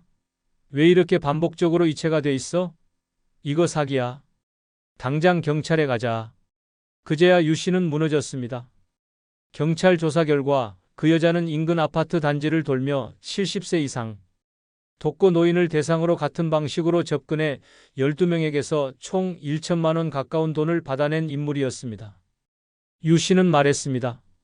내가 바보였어요. 그 사람이 울 때 나도 울었는데 그 눈물이 다 거짓이었대요. 우리가 조심해야 할 사람은 바로 당신의 동정심을 겨냥해 다가오는 사람입니다. 특히 자신의 불행을 자랑하듯 이야기하고 피해자처럼 보이려는 사람은 반드시 거리를 두어야 합니다. 진짜 힘든 사람은 반복적으로 돈을 요구하지 않습니다. 진짜 절박한 사람은 낯선 이에게 의지하지도 않습니다. 노년기의 마음은 더욱 연약해지고 누군가의 슬픈 이야기는 마치 내 이야기처럼 느껴지곤 합니다. 하지만 그 감정의 문을 열기 전에 반드시 이 질문을 던져야 합니다. 이 사람은 왜 나에게만 이런 얘기를 할까? 왜 도와달라는 말이 이렇게 자주 반복될까? 내가 감정에 흔들리지 않고 판단할 수 있는가? 불쌍해 보인다는 이유만으로 지갑을 여는 순간 상대는 그 감정의 틈을 확실히 기억합니다. 그리고 다음에는 더 큰 사연과 더 큰 부탁이 당신 앞에 놓일 것입니다. 노년에 조심해야 할 5번째 사람은 지속적으로 당신을 칭찬하고 띄워주는 사람입니다. 그들은 늘 이렇게 말합니다. 어르신은 정말 지혜로우세요. 이런 노인은 처음 봤어요. 말씀이 얼마나 깊으신지 감동이에요. 그 말 한마디에 어깨가 펴지고 괜히 하루가 가볍습니다. 하지만 문제는 그 칭찬이 진심이 아니라 심리적 포획을 위한 미끼일 수 있다는 점입니다. 경기도 고양시에 사는 최정순 씨는 77세입니다. 책을 좋아하고 평생 학교 급식 조리사로 일하며 성실하게 살아온 분입니다. 노년에 접어든 지금은 매일 도서관에 가는 것이 유일한 낙이었고 자식들과는 주말마다 영상통화를 하는 정도로만 연락을 유지했습니다. 그 도서관 앞 벤치에서 자주 마주치던 50대 남성이 있었습니다. 어느 날 그가 먼저 말을 걸었습니다. 어르신, 저번에 책 읽으시던 모습이 너무 인상 깊어서요. 어쩜 이렇게 멋지신가요? 처음엔 의심스러웠지만 그 남자의 말투는 정중했고 지나치게 다가오지도 않았습니다. 며칠 뒤 그는 이런 말을 했습니다. 제가 최근에 작은 출판사를 하나 차렸습니다. 어르신 같은 분의 삶을 책으로 내보면 얼마나 좋을까 그런 생각이 들었습니다. 최 씨는 순간 웃음을 터뜨렸습니다. 내 이야기를 누가 읽겠어요? 하지만 남자는 진지했습니다. 아닙니다. 이런 삶이야말로 지금 세대에게 꼭 필요한 이야기입니다. 그날 이후 그는 매일처럼 전화를 걸어왔고 카페에서 만난 자리에서는 칭찬을 쏟아냈습니다. 선생님은 언변이 대단하세요. 감수성도 남다르시고요. 이런 분은 흔치 않습니다. 그러더니 조심스럽게 제안했습니다. 소책자로만이라도 출간해 보시죠. 인쇄도 나오고 출판 기념회도 열어드릴게요. 대신 인쇄비는 선생님 부담인데 총 280만 원입니다. 최 씨는 망설였습니다. 그런데 남자가 다시 말했습니다. 이건 비용이 아니라 투자입니다. 선생님이 얼마나 가치 있는 삶을 살아오셨는지 그걸 세상에 남기자는 거죠. 결국 최 씨는 적금을 깼습니다. 그리고 280만 원을 송금했습니다. 결과는 참담했습니다. 책은 나오지 않았고 출판사도 문을 닫았습니다. 전화번호도 바뀌어 있었습니다. 경찰에 신고해봤지만 이미 피해자가 여럿 있었고 돈을 돌려받을 방법은 없다고 했습니다. 최정순 씨는 말했습니다. 나는 칭찬을 진심이라고 믿었어요. 평생 그런 말 들어본 적이 없거든요. 누가 내 삶을 가치 있다고 말해준 게 처음이었어요. 당신이 조심해야 할 사람은 바로 이런 칭찬으로 마음의 문을 여는 사람입니다. 그들은 말재주가 뛰어납니다. 당신의 자존심을 긁어주고 세상에 인정받지 못했던 외로움을 정확히 파고듭니다. 마치 오랜 친구 같고 당신을 진심으로 존경하는 사람처럼 다가오지만 사실은 감정을 낚시질하는 기술자일 뿐입니다. 노년에는 인정받고 싶은 마음이 커집니다. 누구도 당신을 칭찬해주지 않을 때 누군가가 당신은 특별하다고 말하면 그 말이 가슴 깊이 파고듭니다. 하지만 그 말 뒤에 제한이 따라온다면 반드시 한 걸음 물러서야 합니다. 칭찬 뒤에 돈 얘기가 나온다면 그것은 칭찬이 아니라 장사입니다. 누가 당신을 띄워주더라도 그 말이 지갑을 향하고 있는지 반드시 살펴보셔야 합니다. 당신의 가치는 돈으로 증명되지 않습니다. 노년에 조심해야 할 6번째 사람은 가족 같은 존재를 자처하며 사적으로 얽히는 사람입니다. 그들은 자신을 아들처럼, 딸처럼, 동생처럼 여겨달라고 말합니다. 처음엔 아무 조건 없이 도와주고 당신을 위로하고 시간도 함께 보냅니다. 하지만 그 친밀함 뒤에 따라오는 건 돈, 부탁, 계약서입니다. 경북 안동시에 사는 김영분 씨는 79세입니다. 남편 없이 홀로 살아온 지 오래고 자식도 없이 지냈습니다. 외로움을 달래려 종종 동네 복지관 프로그램에 참여했고 그곳에서 만난 한 30대 여성이 어느 날 다가와 말했습니다. 어머님, 저 엄마 생각나게 하세요. 저도 어릴 적에 엄마를 일찍 여의고 자랐거든요. 그 말 한마디가 김 씨의 마음을 열었습니다. 그녀는 자주 연락을 해왔고 집까지 찾아와 밥을 같이 먹고 설거지를 도왔습니다. 김 씨는 정이 들었습니다. 처음에는 도와주는 고마운 아가씨였는데 어느 순간 정말 내 딸 같았다고 말합니다. 혼자 밥을 먹던 집에 웃음소리가 생기고 외출도 함께하며 삶의 활기가 돌기 시작했습니다. 그러던 어느 날 그 여성이 이렇게 말했습니다. 어머님, 사실 지금 다니는 직장이 좀 불안정해서요. 그런데 제가 창업 아이템이 하나 있어요. 300만 원만 투자해 주시면 2배로 돌려드릴게요. 나중엔 어머님 모시고 살게요. 김 씨는 망설였습니다. 하지만 모시고 살겠다는 말 한마디에 결국 통장을 열었습니다. 그렇게 돈이 전달됐고 그날 이후 연락은 점점 뜸해졌습니다. 조금 바빠요. 다음 주에 봬요라는 말만 반복됐고 한 달이 지나자 전화는 꺼진 상태가 됐습니다. 김 씨는 충격을 받았습니다. 배신감과 허탈감, 분노보다 더 큰 감정은 부끄러움이었다고 했습니다. 내가 혼자 살아서 외롭다는 걸 그 사람이 알고 이용한 거잖아요. 내가 너무 어리석었어요. 이렇듯 마지막으로 조심해야 할 사람은 가족 역할을 자처하는 사람입니다. 그들은 말합니다. 어머님, 저 진짜 어머님 같아서 그래요. 또 말합니다. 아버님, 우리 집에도 이런 분 계시면 얼마나 좋을까 싶어요. 그리고 어느 순간부터 돈이 필요하다, 보증이 필요하다, 당신의 이름이 필요하다는 말이 따라옵니다. 진짜 가족은 그렇게 말하지 않습니다. 가족은 돈을 전제로 사랑을 조건 삼지 않습니다. 하지만 이들은 정서적 유대를 쌓은 뒤 그 유대를 거래로 바꿉니다. 특히 독거노인이나 가족관계가 느슨한 어르신들은 이들에게 쉽게 마음을 열 수 있습니다. 식사 한 끼, 정리해주는 방, 명절에 전해주는 작은 선물 하나에 눈물이 날 만큼 감동하는 나이. 그 감정을 노리는 사람이 바로 이 유형입니다. 스스로 자식 같은 사람이라 말하는 사람은 대부분 그 뒤에 자식이라면 받을 수 있는 것들을 노립니다. 정은 소중합니다. 하지만 정을 앞세우는 사람은 반드시 의심해야 합니다. 노년의 가장 아픈 상처는 돈이 아니라 믿음의 배신입니다. 그러니 기억하세요. 가족 같은 사람은 가족이 아닙니다. 이런 사람들을 조심하지 않으면 평생 모은 노후 자금이 순식간에 사라질 수 있습니다. 처음엔 친절한 말 한마디, 작은 도움, 따뜻한 관심으로 시작하지만 결국 당신의 신뢰를 이용해 돈을 요구합니다. 문제는 그들이 절대 강요하지 않는다는 겁니다. 대신 스스로 마음을 열게 만들고 스스로 돈을 건네게 만듭니다. 이걸 한번 허용하면 2번은 더 쉬워집니다. 그 결과 수백에서 수천만 원이 빠져나갑니다. 진짜 위험은 그럴 리 없겠지 하는 순간부터 시작됩니다.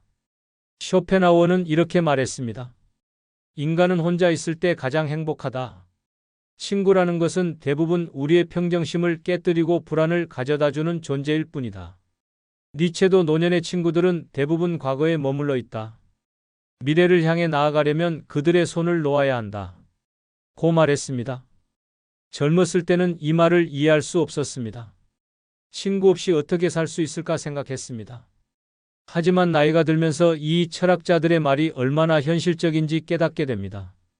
평생 소중히 여겨온 친구들이 오히려 마음의 평화를 깨뜨리는 존재가 되어버립니다. 만날 때마다 서로의 불행을 비교하고 과거 추억에만 매달리며 현재의 문제들로 서로를 힘들게 만듭니다. 건강과 경제력의 차이는 우정을 갈등으로 바꿔놓습니다. 이제는 인정해야 할 때입니다.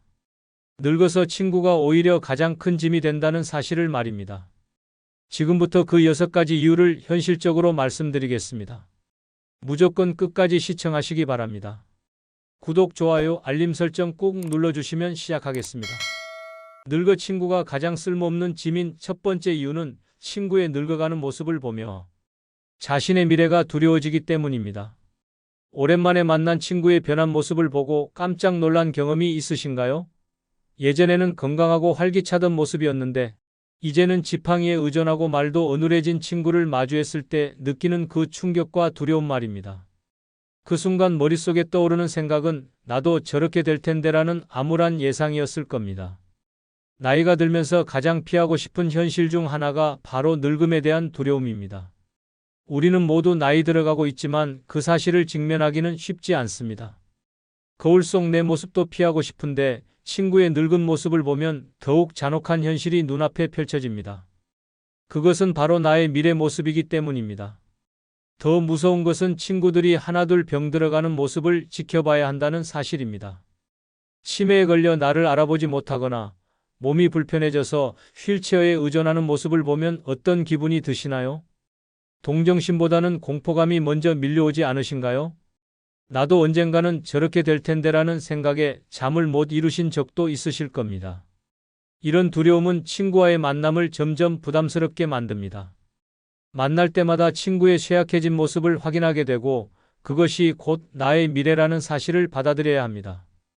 예전에는 함께 등산도 하고 여행도 다녔는데 이제는 병원 이야기와 약 이야기만 나눕니다. 이런 만남이 과연 즐거울까요? 박 씨 할아버지는 평생 친구가 파킨슨병에 걸린 후로 만나기가 힘들어졌다고 합니다. 친구의 떨리는 손과 불안정한 걸음걸이를 볼 때마다 자신도 언젠가는 그렇게 될지 모른다는 공포에 시달린다고 하네요. 우리는 모두 건강하고 활기찬 모습으로 기억되고 싶어 합니다. 하지만 친구들과의 만남은 그런 환상을 깨뜨립니다. 서로의 늙어가는 모습을 확인하고 죽음에 한 걸음씩 다가가고 있다는 사실을 상기시킵니다. 이런 만남에서 희망이나 활력을 찾을 수 있을까요? 더 심각한 문제는 이런 두려움이 우울증으로 이어질 수 있다는 점입니다.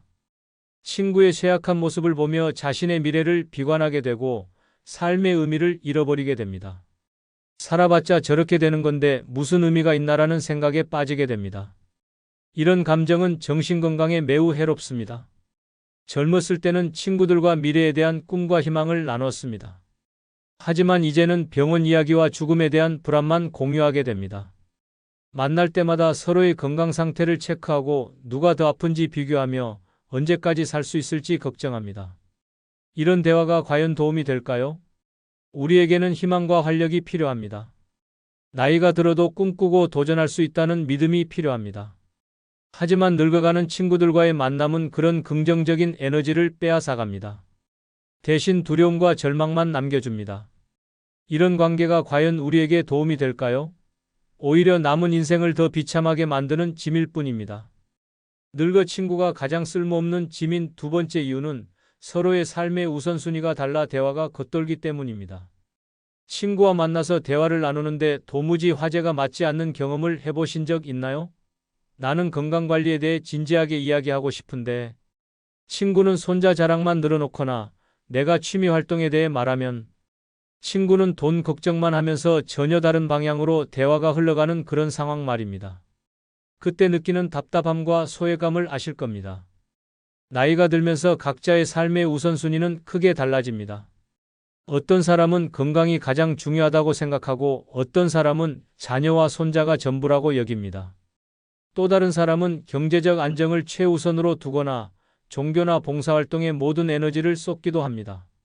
젊었을 때는 비슷한 관심사를 가졌던 친구들도 이제는 완전히 다른 길을 걷고 있습니다. 이런 차이는 대화를 매우 어색하게 만듭니다. 내가 중요하게 생각하는 주제에 대해 이야기해도 친구는 별로 관심을 보이지 않습니다. 반대로 친구가 열심히 이야기하는 내용이 나에게는 전혀 흥미롭지 않습니다. 결국 서로 다른 얘기를 하면서 시간만 보내게 됩니다. 더 심각한 문제는 이런 우선순위 차이가 가치관의 충돌로 이어진다는 점입니다.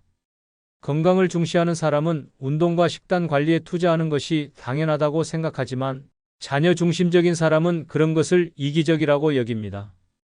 경제적 안정을 추구하는 사람과 정신적 풍요를 중시하는 사람 사이에는 깊은 골이 생깁니다. 박씨 할아버지는 요즘 독서와 글쓰기에 푹 빠져 있는데 평생 친구는 그런 걸로 뭐하냐, 손자나 더 돌봐라라고 핀잔을 준다고 합니다. 서로 추구하는 가치가 달라서 대화할 때마다 갈등이 생긴다고 하네요. 이런 상황에서 진정한 소통은 불가능합니다. 각자 자신이 중요하게 생각하는 것만 이야기하고 상대방의 관심사는 무시하거나 폄하합니다. 대화라기보다는 각자의 독백을 번갈아 하는 것에 불과합니다. 이런 만남에서 무엇을 얻을 수 있겠습니까? 젊었을 때는 공통의 관심사가 많았습니다. 일, 연애, 결혼, 육아 등 비슷한 인생 단계를 겪으면서 서로 공감할 수 있는 주제들이 풍부했습니다. 하지만 나이가 들면서 각자의 경험과 환경이 달라지고 그에 따라 관심사도 완전히 갈라집니다. 같은 나이대라고 해서 같은 고민을 하는 것은 아닙니다. 더 안타까운 것은 이런 차이를 인정하지 않고 자신의 기준으로 상대방을 판단한다는 사실입니다. 내가 너무 소극적이야 또는 넌 너무 욕심이 많아라는 식으로 서로를 비판합니다. 다름을 틀림으로 여기고 자신의 선택만이 옳다고 주장합니다. 이런 관계에서 어떻게 편안함을 느낄 수 있겠습니까? 우리에게는 자신만의 우선순위대로 살 권리가 있습니다. 나이가 들어서도 새로운 것에 도전하고 싶은 사람도 있고 조용히 가족과의 시간을 보내고 싶은 사람도 있습니다. 하지만 옛 친구들은 그런 다양성을 받아들이지 못합니다. 자신과 다른 선택을 하는 것을 이해하지 못하고 끊임없이 간섭하려 합니다. 이제는 인정해야 할 때입니다. 서로 다른 길을 걷는 사람들과 억지로 관계를 유지하는 것은 의미가 없습니다. 대화가 겉돌고 이해할 수 없는 관계라면 더 이상 우정이라 할 수 없습니다. 그런 관계는 서로에게 스트레스만 주는 무거운 짐일 뿐입니다. 늙어 친구가 가장 쓸모없는 짐인 세 번째 이유는 친구가 내 약점을 기억하고 있기 때문입니다. 오랜 친구와 만났을 때 갑자기 수십 년 전 창피했던 일을 꺼내며 그때 내가 얼마나 우스꽝스러웠는지 아직도 생생해라고 말하는 순간을 경험해 보신 적 있나요? 그 순간 얼굴이 빨갛게 달아오르면서 왜 그런 이야기를 지금 꺼내는지 이해할 수 없었던 그 기분 말입니다. 나이가 들면서 가장 부담스러운 것 중 하나가 바로 과거의 짐입니다. 젊었을 때는 실수도 많이 하고 부끄러운 일도 겪었습니다. 하지만 세월이 흐르면서 그런 일들을 잊고 싶어하고 새로운 모습으로 살아가고 싶어 합니다. 문제는 오랜 친구들이 그 모든 과거를 기억하고 있다는 사실입니다. 더 심각한 것은 이런 친구들이 그 기억을 무기로 사용한다는 점입니다. 대화 중에 자연스럽게 옛날 이야기를 꺼내면서 상대방을 위축시킵니다. 내가 무슨 말을 하는 거야?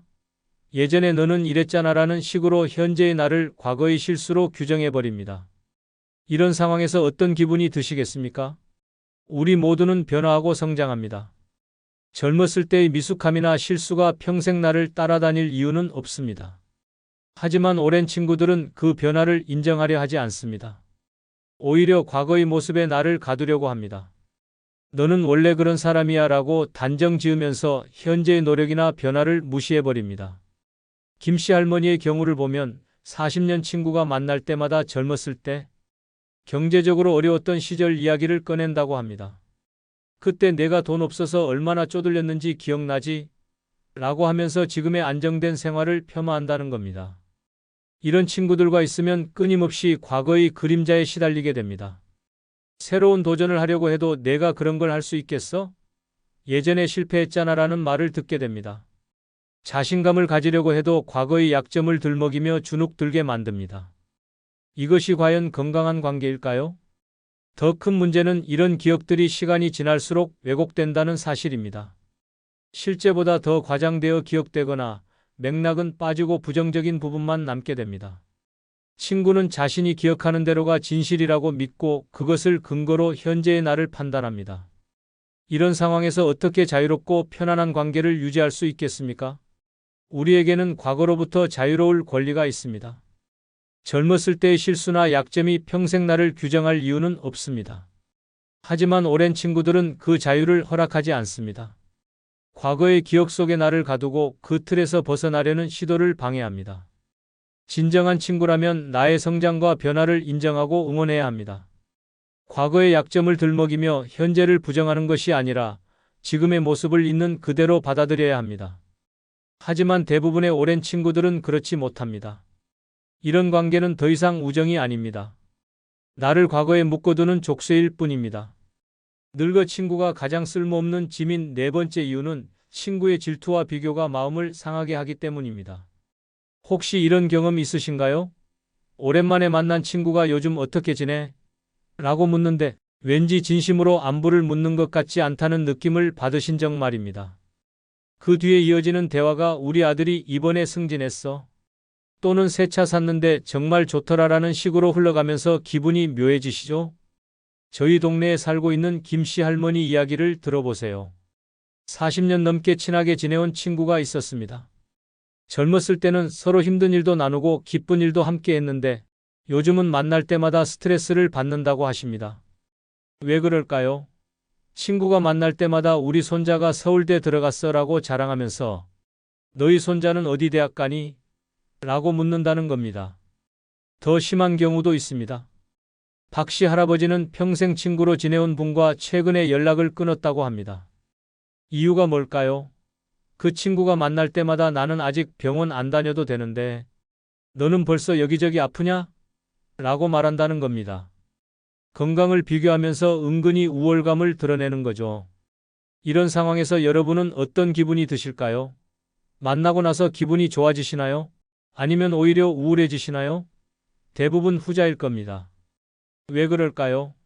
친구라는 이름으로 서로를 비교하고 질투하는 관계가 되어버렸기 때문입니다. 또 다른 예를 들어보겠습니다. 최 씨 할머니는 매주 만나던 친구들과의 모임을 그만두었습니다. 무슨 일이 있었을까요? 친구들이 모일 때마다 누구 집이 더 크고 누구 연금이 더 많은지 비교하는 게 일상이 되었다고 합니다. 심지어 너는 아직도 그 작은 집에 사니? 라고 대놓고 말하는 친구도 있었답니다. 생각해 보세요. 젊었을 때는 어땠나요? 서로 격려하고 응원했잖아요. 누군가 어려울 때 도와주고 기쁠 때 함께 기뻐해 주었습니다. 하지만 나이가 들면서 점점 달라집니다. 자식 자랑, 돈 자랑, 건강 자랑이 대화의 전부가 되어버립니다. 이런 친구들과 시간을 보내면 과연 행복해지실까요? 아니면 더 외롭고 초라해지실까요? 여러분도 한번 생각해 보세요. 최근에 친구들과 만나서 기분 좋게 헤어진 적이 언제인가요? 아마 오래전 일일 겁니다. 이제는 솔직히 인정해야 할 때입니다. 이런 친구들은 더 이상 우리 인생에 도움이 되지 않습니다. 오히려 마음만 상하게 만드는 짐일 뿐입니다. 늙어 친구가 가장 쓸모없는 짐인 다섯 번째 이유는 몸은 힘든데 의무감으로 만남을 유지하기 때문입니다. 무릎이 아프고 허리가 불편한데도 오랜 친구인데 안 만날 수는 없잖아라는 생각으로 억지로 약속을 잡으신 경험이 있으신가요? 집에서 쉬고 싶은 마음이 간절한데도 친구가 섭섭해할까봐 참고 나가신 적 말입니다. 그런데 막상 만나고 나면 피곤함만 더해지고 몸은 더 힘들어지는 그런 상황을 겪어보셨을 겁니다. 나이가 들면서 가장 큰 변화 중 하나가 바로 체력의 급격한 저하입니다. 예전에는 하루 종일 돌아다녀도 멀쩡했는데 이제는 조금만 움직여도 금세 지칩니다. 외출 한번 하는 것도 큰 부담이 되고 집에서 조용히 쉬는 것이 가장 편안합니다. 하지만 친구들과의 관계는 그런 현실을 고려해주지 않습니다. 더 힘든 것은 친구들 역시 나이가 들어서 만남 자체가 서로에게 부담이 된다는 사실입니다. 모두 몸이 불편하고 피곤한데도 우정을 지켜야 한다는 의무감 때문에 억지로 만남을 이어갑니다. 이런 만남에서 진정한 즐거움을 찾을 수 있을까요? 서로 힘든 몸을 이끌고 나와서 어색한 시간을 보내는 것이 과연 의미가 있을까요? 실제로 많은 분들이 이런 딜레마를 겪고 계십니다. 친구를 만나고 싶은 마음은 없지만 오랜 관계를 끊기는 어려워서 계속 만나고 있습니다. 약속을 잡을 때부터 부담스럽고 만나는 동안에도 빨리 집에 가고 싶어 합니다. 헤어진 후에는 온몸이 아프고 며칠간 회복하느라 고생합니다. 이 씨 할머니는 매주 만나던 친구들과의 모임이 이제는 고역이 되었다고 합니다. 관절염 때문에 걷기도 힘든데 친구들이 서운해할까봐 계속 참석하고 있다는 겁니다. 집에 돌아오면 며칠간 몸살을 앓는다고 하네요. 젊었을 때는 친구들과의 만남이 활력소였습니다. 함께 있으면 에너지가 충전되고 기분이 좋아졌습니다. 하지만 이제는 정반대가 되었습니다. 만남이 에너지를 빼앗아가고 몸과 마음을 더욱 지치게 만듭니다. 그런데도 계속 만나는 이유는 무엇일까요? 단지 의무감 때문입니다. 이런 의무감은 건강에도 해롭습니다. 몸이 쉬어야 할 때 억지로 활동하면 회복이 더디어지고 병이 악화될 수 있습니다. 스트레스도 증가하고 면역력도 떨어집니다. 친구를 위한다는 명목으로 자신의 건강을 해치는 것입니다. 이것이 과연 올바른 선택일까요? 더 안타까운 것은 친구들도 똑같은 상황이라는 사실입니다. 서로 힘든 몸을 이끌고 나와서 억지 웃음을 짓고 빨리 집에 가고 싶어 하면서도 내색하지 못합니다. 모두가 부담스러워하는데도 아무도 먼저 그만 만나자고 말하지 못합니다. 이런 관계가 과연 건강한 우정일까요? 우리에게는 솔직할 권리가 있습니다. 몸이 힘들면 쉬어야 하고 만나기 싫으면 거절할 수 있어야 합니다. 진정한 친구라면 그런 상황을 이해해 줄 것입니다. 하지만 대부분의 친구 관계는 그렇지 못합니다. 의무감과 체면 때문에 서로를 힘들게 만드는 관계로 변질되어 버립니다. 이제는 정직하게 인정해야 할 때입니다. 몸이 힘든데 억지로 유지하는 관계는 더 이상 우정이 아닙니다. 서로에게 부담만 주는 무거운 짐일 뿐입니다. 건강한 노후를 위해서는 이런 의무적인 관계에서 벗어날 용기가 필요합니다. 늙어 친구가 가장 쓸모없는 짐인 6번째 이유는 고집이 세져서 조언을 전혀 듣지 않기 때문입니다. 친구를 위해 진심으로 걱정하는 마음으로 조언을 해주었는데 나는 내 방식대로 할 거야 라고 딱 잘라 말하면서 아예 들으려고 하지 않는 상황을 겪어보셨나요? 그때 느끼는 그 답답함과 허무함을 아시는 분들이라면 이 이야기에 깊이 공감하실 겁니다. 나이가 들면서 가장 크게 변하는 것 중 하나가 바로 고집입니다. 젊었을 때는 다른 사람의 의견을 듣고 받아들이는 유연함이 있었습니다. 하지만 세월이 흐르면서 자신만의 경험과 신념이 굳어지고 그것이 절대적인 진리라고 믿게 됩니다. 문제는 이런 고집이 친구 관계에서 큰 갈등을 만든다는 점입니다. 저희 동네 이씨 할아버지는 60년 친구가 건강식품에 매달려 한 달에 수십만 원씩 쓰는 걸 보고 조언했지만 너는 모르는 소리 하지 말아라는 말만 돌아왔다고 합니다. 친구를 걱정하는 마음이었는데 도리어 원망을 듣게 되었다고 하네요. 왜 이런 일이 생길까요? 나이가 들면서 자존심이 더 강해지기 때문입니다. 누군가 자신의 판단에 의문을 제기하면 그것을 개인적인 모독으로 받아들입니다. 내가 이 나이까지 살면서 그것도 모르겠냐는 식으로 반응하게 됩니다. 자신의 경험을 절대시하고 다른 관점을 받아들이려 하지 않습니다. 더 심각한 문제는 이런 고집이 점점 더 강해진다는 사실입니다.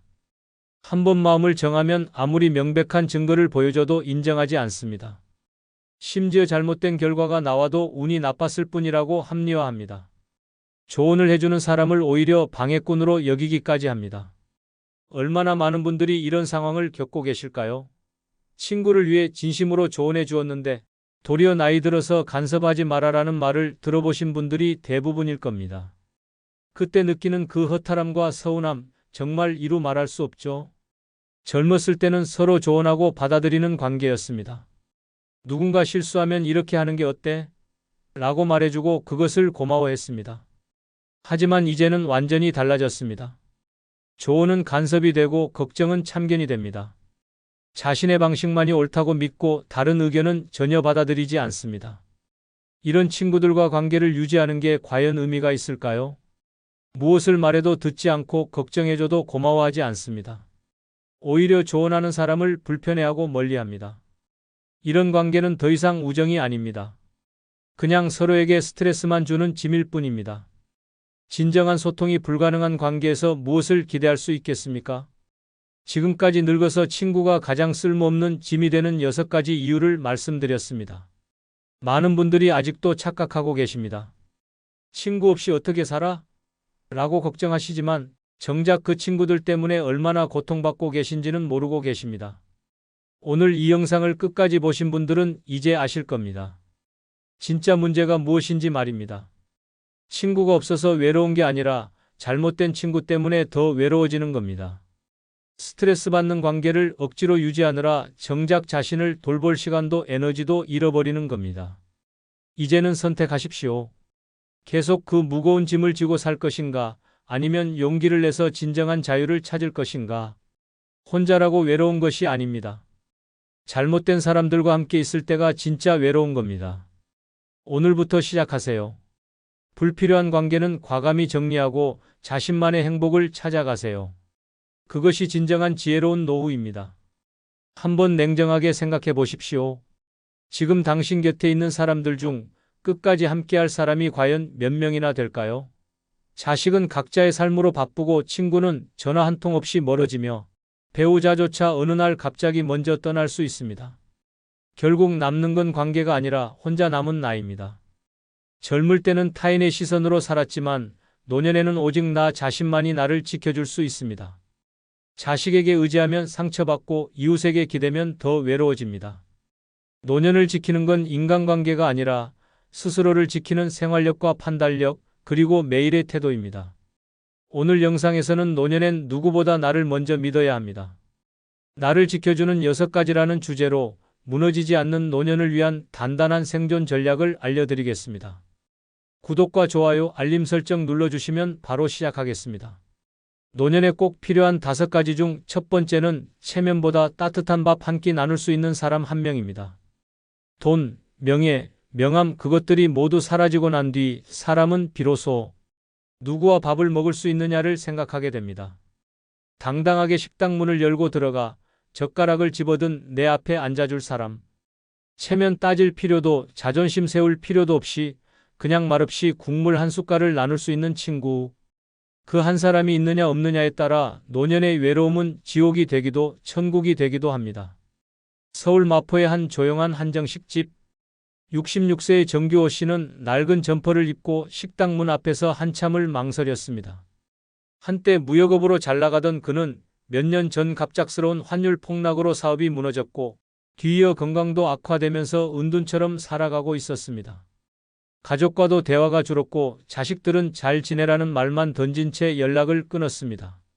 그날따라 유난히 힘들던 오후 정 씨에게 한 통의 전화가 걸려왔습니다. 형, 밥이나 먹자. 내가 마포에 괜찮은데 알아놨어. 그 목소리는 대학 시절 자취방을 함께 썼던 친구 임선호 씨였습니다. 얼마 만에 외식인지도 기억나지 않을 만큼 정 씨는 오랜만에 사람을 만났습니다. 푸짐하게 차려진 반찬, 따끈한 찌개 냄새, 사람들의 웃음소리가 오랜만에 정 씨의 코끝을 스쳤습니다.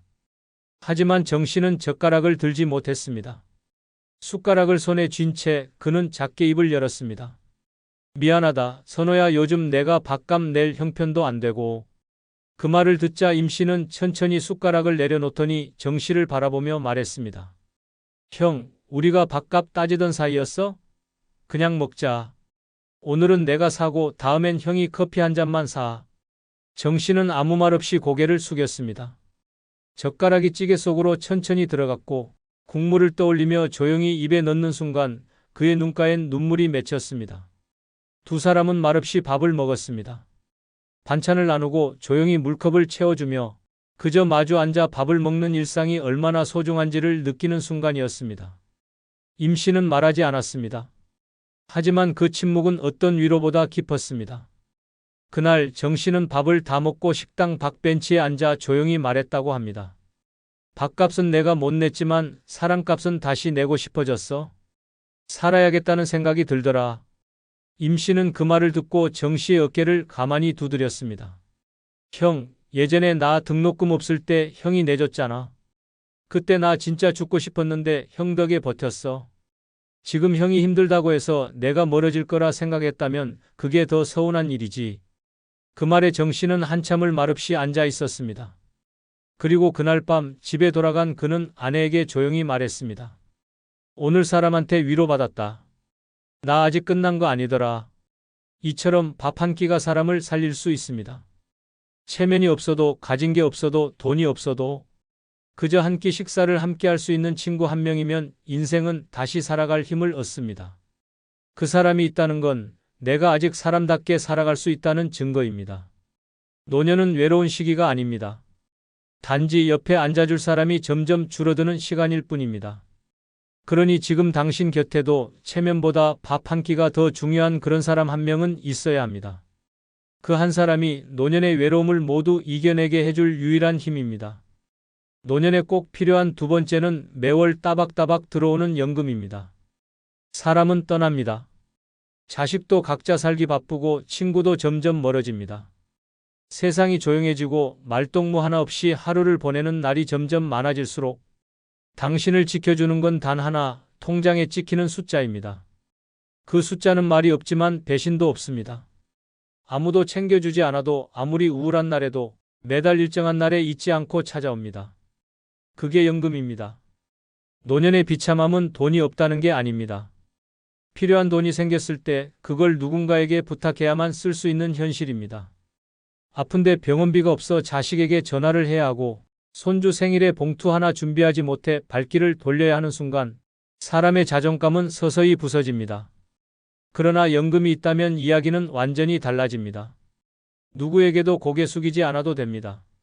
내 삶을 내 손으로 설계해 나갈 수 있습니다. 노년에 꼭 필요한 것은 많은 재산이 아니라 내가 당당하게 쓸 수 있는 고정 수입입니다. 경기도 수원의 김선자 씨는 65세에 정년퇴직한 중학교 국어교사였습니다. 40년 가까운 세월 동안 아이들을 가르쳤고 퇴직 후에는 혼자 살고 있습니다.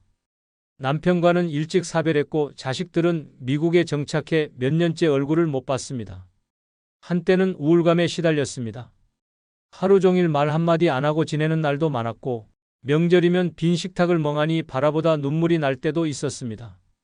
하지만 김 씨는 매달 25일만 되면 마음이 달라졌습니다. 공무원 연금 300만 원 입금되었습니다. 문자 한 통이 울리는 순간 눈빛이 바뀝니다. 그래, 나는 혼자지만 거지처럼 살진 않아. 내 돈으로 밥 사 먹을 수 있어. 그날도 김 씨는 집 근처 설렁탕 집에 들렀습니다. 혼자 식당에 들어가는 게 어색할 때도 있었지만 요즘은 전혀 개의치 않습니다. 국물 더 주실 수 있을까요? 밝은 목소리로 말하며 계산도 당당하게 카드로 꺼냅니다. 이 돈 내가 번 거예요. 내가 40년 아이들 가르쳐서 받은 보상이죠. 식당을 나서며 김 씨는 조용히 웃었습니다. 요즘 김 씨는 동네 문화센터에서 글쓰기 수업을 듣고 가끔은 혼자 여행도 떠납니다. 연금이 있으니 버스값, 식비, 간식비까지도 마음 편히 쓸 수 있습니다. 남 눈치 안 보고 커피 한 잔 마실 수 있는 자유, 그 소소한 일상이 김 씨에겐 가장 큰 행복이 되었습니다. 다들 말하잖아요. 돈이 다가 아니라고. 맞아요. 하지만 돈이 없으면 아무것도 못해요. 나는 지금 연금 덕분에 늙어서도 내 삶을 내 뜻대로 살고 있어요. 이것이 바로 연금의 힘입니다. 사람은 사라져도 숫자는 남습니다. 관계는 무너져도 연금은 흔들리지 않습니다.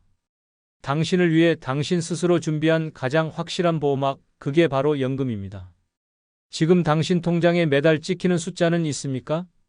없다면 지금부터라도 늦지 않았습니다. 연금은 시간이 아니라 결심으로 시작됩니다.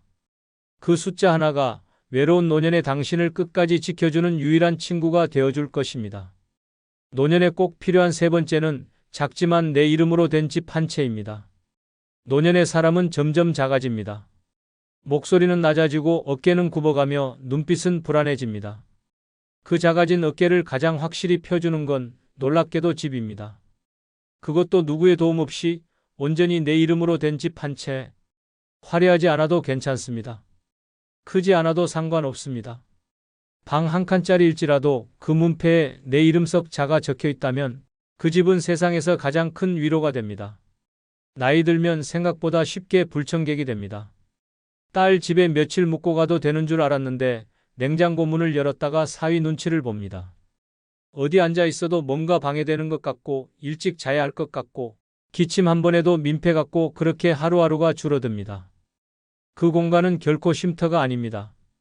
결국 그 집은 내 집이 아닌 집입니다. 하지만 내 이름으로 된 집이 있다면 이야기는 완전히 달라집니다. 누구의 허락도 필요 없습니다. 먹고 싶은 반찬을 만들어도 눈치 볼 필요 없고 이불을 펴놓고 늦잠을 자도 텔레비전 소리가 커져도 괜찮습니다. 그 집은 나를 위한 공간이기 때문입니다. 등기부에 내 이름이 있는 집은 단순한 부동산이 아니라 내 삶의 주권입니다. 대전 유성구에 사는 74세 김만희 씨는 몇 년 전까지 둘째 아들 집에 머물렀습니다. 아들 부부는 처음엔 괜찮다고 했지만 시간이 지날수록 표정이 굳어졌습니다. 며느리의 식탁에 반찬 수가 줄어들었고 말투도 점점 짧아졌습니다. 손주가 컴퓨터 게임을 하다가도 할아버지는 왜 맨날 집에 있어? 하고 불쑥 묻는 날, 김 씨는 자신의 자리가 이 집엔 없다는 사실을 깨달았습니다. 그날 밤 그는 조용히 서랍을 열어 30년 전 자신 명의로 사두었던 시골의 오래된 집 등기권리증을 꺼냈습니다. 그 집은 아내가 살아있을 때 농막 삼아 마련해 두었던 곳이었습니다. 처음엔 갈 곳이 없어 떠난 듯 했지만 지금 김 씨는 말합니다. 그날 내가 집으로 간 게 아니라 내 삶으로 돌아간 겁니다. 집은 많이 망가져 있었습니다. 벽지는 벗겨졌고 보일러는 녹슬어 있었습니다. 하지만 그는 손수 고쳤습니다. 유튜브를 보며 장판을 깔고 벽에 페인트 칠을 했습니다. 마당에는 작은 텃밭을 만들고 중고 매장에서 싼 전자레인지를 하나 들여왔습니다. 처음엔 삭막했지만 시간이 지날수록 그 집은 김 씨의 삶이 깃든 공간이 되었습니다. 요즘 김 씨는 매일 아침 자기 집 마당에서 커피를 마십니다. 개나리꽃을 보며 봄을 느끼고 바람 소리를 들으며 밤을 맞이합니다. 가끔 이웃집 할머니와 김치전을 부쳐 나누기도 합니다. 그는 말합니다. 자식들 집에 살 땐 밥을 먹어도 목구멍이 막혔고 지금은 라면 하나도 마음이 놓여요. 내가 내 집에 있다는 사실, 그거 하나로 마음이 편합니다. 노년엔 누구와 사느냐보다 어디에 사느냐가 더 중요합니다. 그리고 더 정확히 말하자면 그 집이 누구의 이름으로 되어 있느냐가 중요합니다. 아무리 작고 낡아도 내 이름이 적힌 집 한 채는 노년의 자존심이자 마지막 울타리입니다. 어디에도 쫓기지 않고 누구에게도 눈치 보지 않고 내 마음대로 숨 쉴 수 있는 그 한 공간. 그 집이 있다는 것만으로도 우리는 마지막까지 사람답게 살 수 있습니다. 그러니 꼭 기억하십시오. 자식들 집 한 칸 얻어 사는 것보다 작더라도 내 집 하나가 더 든든합니다. 집은 단지 사는 곳이 아니라 나를 지켜주는 공간입니다. 늙은 나를 위한 마지막 선물은 결국 내 이름으로 된 집 한 채라는 사실. 그 집이야말로 당신을 끝까지 지켜줄 가장 조용하고 단단한 친구입니다. 노년에 꼭 필요한 네 번째는 버림받지 않게 만드는 최소한의 자존심입니다. 노년의 비극은 외로움에서 시작되지 않습니다. 진짜 무너지는 순간은 나도 모르게 버림받는 순간입니다. 가족들과 밥을 먹으면서도 대화에 끼지 못하고 같은 공간에 있으면서도 존재감이 사라질 때 사람은 스스로를 잃기 시작합니다. 그 시작은 아주 작습니다. 엄마, 그건 내가 할게요 라는 말에 입을 다물고 아버지, 그 얘긴 이제 그만하세요 라는 말에 고개를 돌립니다. 배려라는 이름 아래 침묵하고 존중이라는 명목으로 물러서다 보면 어느새 집안의 짐이 되고 존재 자체가 부담이 됩니다. 그렇다면 왜 어떤 노인은 존중받고 어떤 노인은 서서히 외면당할까요? 바로 자존심입니다. 크고 거창한 자존심이 아닙니다. 버림받지 않게 만드는 최소한의 자존심, 그 조용하고 단단한 태도가 사람을 끝까지 붙잡아 줍니다. 서울 강서구에 사는 73세 유병구 씨는 퇴직 후 큰딸 부부와 함께 살았습니다. 처음엔 잘 지내는 듯 했지만 점점 딸의 말투가 짧아지고 사위는 눈을 마주치지 않게 되었습니다. 식사 자리에 앉으면 대화에 끼지 못했고 TV 채널 하나 바꾸는 것도 부담이 되었습니다. 그런 어느 날 유 씨는 아침 밥상을 마주한 딸에게 이렇게 말했습니다. 나 오늘부터 낮에는 구청 도서관 나갈 거다. 글도 좀 쓰고 점심은 밖에서 먹을 거니까 너무 걱정 말아라. 딸은 잠시 멈칫하더니 조용히 말했다고 합니다. 아빠 미안해요. 아빠가 저렇게 말씀하실 줄 몰랐어요. 그날 이후 유 씨는 매일 아침 단정하게 옷을 입고 외출합니다. 도서관에서 책을 읽고 근처 공원에서 산책도 하고 가끔은 동네 국밥집에서 점심 한 끼도 사 먹습니다. 그의 말에 따르면 그때 내가 침묵했으면 난 지금도 식탁 끝에 앉아 눈치만 보고 있었을 거야. 근데 한마디 딱 하고 나니 딸도 다시 나를 사람 대하듯 하더라고. 이처럼 노년에 꼭 필요한 자존심이란 말을 똑바로 하겠다는 의지도 아니고 고집 부리겠다는 자존심도 아닙니다. 내가 나를 얼마나 존중하느냐에 달린 문제입니다. 몸이 아파도 괜찮다고만 하지 마십시오. 상처받고도 괜찮아라고 말하지 마십시오. 감정이 상하면 분명히 말해야 하고 존중받고 싶으면 스스로를 먼저 존중해야 합니다. 조용한 말투로 나는 그렇게 하고 싶지 않습니다. 이건 나에겐 중요한 일입니다. 라고 말할 줄 알아야 합니다. 가족에게 필요한 건 착한 어른이 아닙니다. 자신의 존재를 분명히 아는 어른입니다. 그런 어른은 무시당하지 않습니다. 그런 어른은 존중받습니다. 노년의 자존심을 잃으면 존재감도 함께 사라집니다. 존재감이 사라지면 사랑도 관심도 배려도 줄어듭니다. 결국 마지막에 남는 건 말도 못하고 요구도 못하고 단지 불편한 존재로 남은 자기 자신입니다.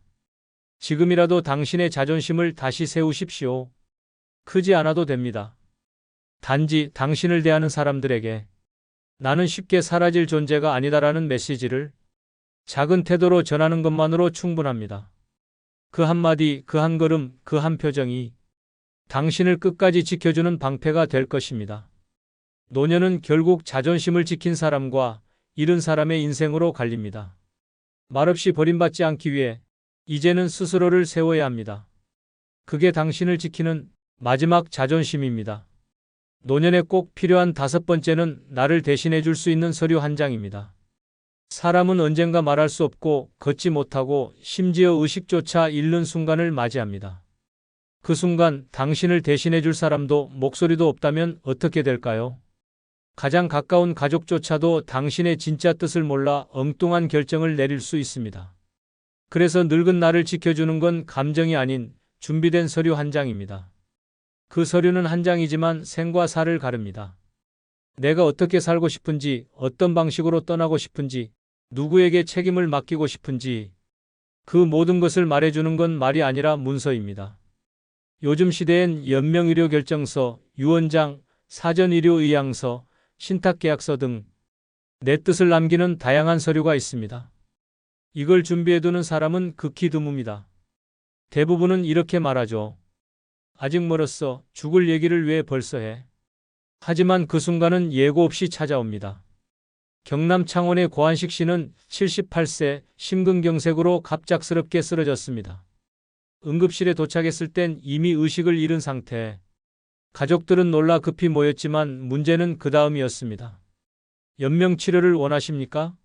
라는 의사의 말에 아무도 대답하지 못했습니다. 아내는 울며 말했습니다. 그런 얘기 한 적 없어요. 아들은 말없이 침묵했고 딸은 무조건 살려야죠라고 외쳤습니다. 결국 한식 씨는 의식 없는 상태에서 한 달 넘게 기계의 의지에 누워 있었고 퇴원 후엔 집에서 누운 채로만 지내야 했습니다. 그 누구도 그의 뜻을 몰랐기 때문입니다. 하지만 그 옆 병실의 김영옥 씨는 달랐습니다. 같은 심장질환으로 입원했지만 그녀는 의식이 있을 때 사전 연명의료의향서에 서명해 두었습니다. 연명치료를 원하지 않으며 무의미한 시술은 거부하겠다는 의사표현. 자녀들도 그 문서를 보며 조용히 고개를 끄덕였습니다. 어머니 뜻 존중하겠습니다. 김 씨는 마지막까지 스스로의 삶을 결정할 수 있었습니다. 이처럼 서류 한 장은 단순한 종이가 아닙니다. 그건 내가 스스로 결정권을 갖는 유일한 수단입니다. 남에게 맡기지 않고 나의 존엄을 지켜주는 도구입니다. 그 서류가 없는 사람은 죽음의 순간조차 타인의 판단에 맡기게 됩니다. 그건 너무 가혹한 현실입니다. 노년에는 미뤄선 안 되는 일이 몇 가지 있습니다. 그중 가장 중요한 건 내 뜻을 남기는 일입니다. 말은 바람처럼 사라지지만 문서는 남습니다. 이름 석자와 사인, 날짜가 적힌 종이 한 장이 자식들 간의 다툼을 막고 나의 마지막을 평화롭게 합니다. 지금 당신은 준비되어 있습니까? 나는 아직 멀었다고 말하는 그 순간에도 시간은 흐르고 몸은 늙습니다. 건강할 때 써야 혈액이 있는 것이지 병원 침대 위에서는 어떤 서류도 작성할 수 없습니다. 자식에게 미안한 마음 남기지 않기 위해서라도 나중에 가족들이 죄책감에 울지 않도록 하기 위해서라도 지금 준비해 두어야 합니다. 사전 연명의료의향서, 유언장 한 장이면 됩니다. 그 서류가 늙은 나를 가장 분명하게 지켜주는 마지막 증거가 됩니다. 살아온 날들을 지켜낸 것도 대단하지만 떠나는 순간조차 내 방식대로 마무리할 수 있다면 그것이 진짜 아름다운 인생입니다. 그러니 오늘 하루 시간을 내십시오. 그리고 나를 대신해 줄 수 있는 서류 한 장을 써두십시오. 그 종이 한 장이 마지막까지 당신을 지켜줄 것입니다. 노년에 진짜 필요한 건 남의 인정을 받는 삶이 아니라 스스로를 지킬 수 있는 삶입니다. 누구도 대신 살아주지 못하고 아무도 끝까지 곁에 있어주지 않을 때 내가 나를 어떻게 대했는지가 남습니다. 작은 준비 하나, 사소한 선택 하나가 평생의 품격을 만들어냅니다. 늦지 않았습니다. 지금부터라도 나 자신에게 책임지는 삶을 시작하십시오. 그것이 외롭지 않은 노년, 무너지지 않는 인생의 조건입니다.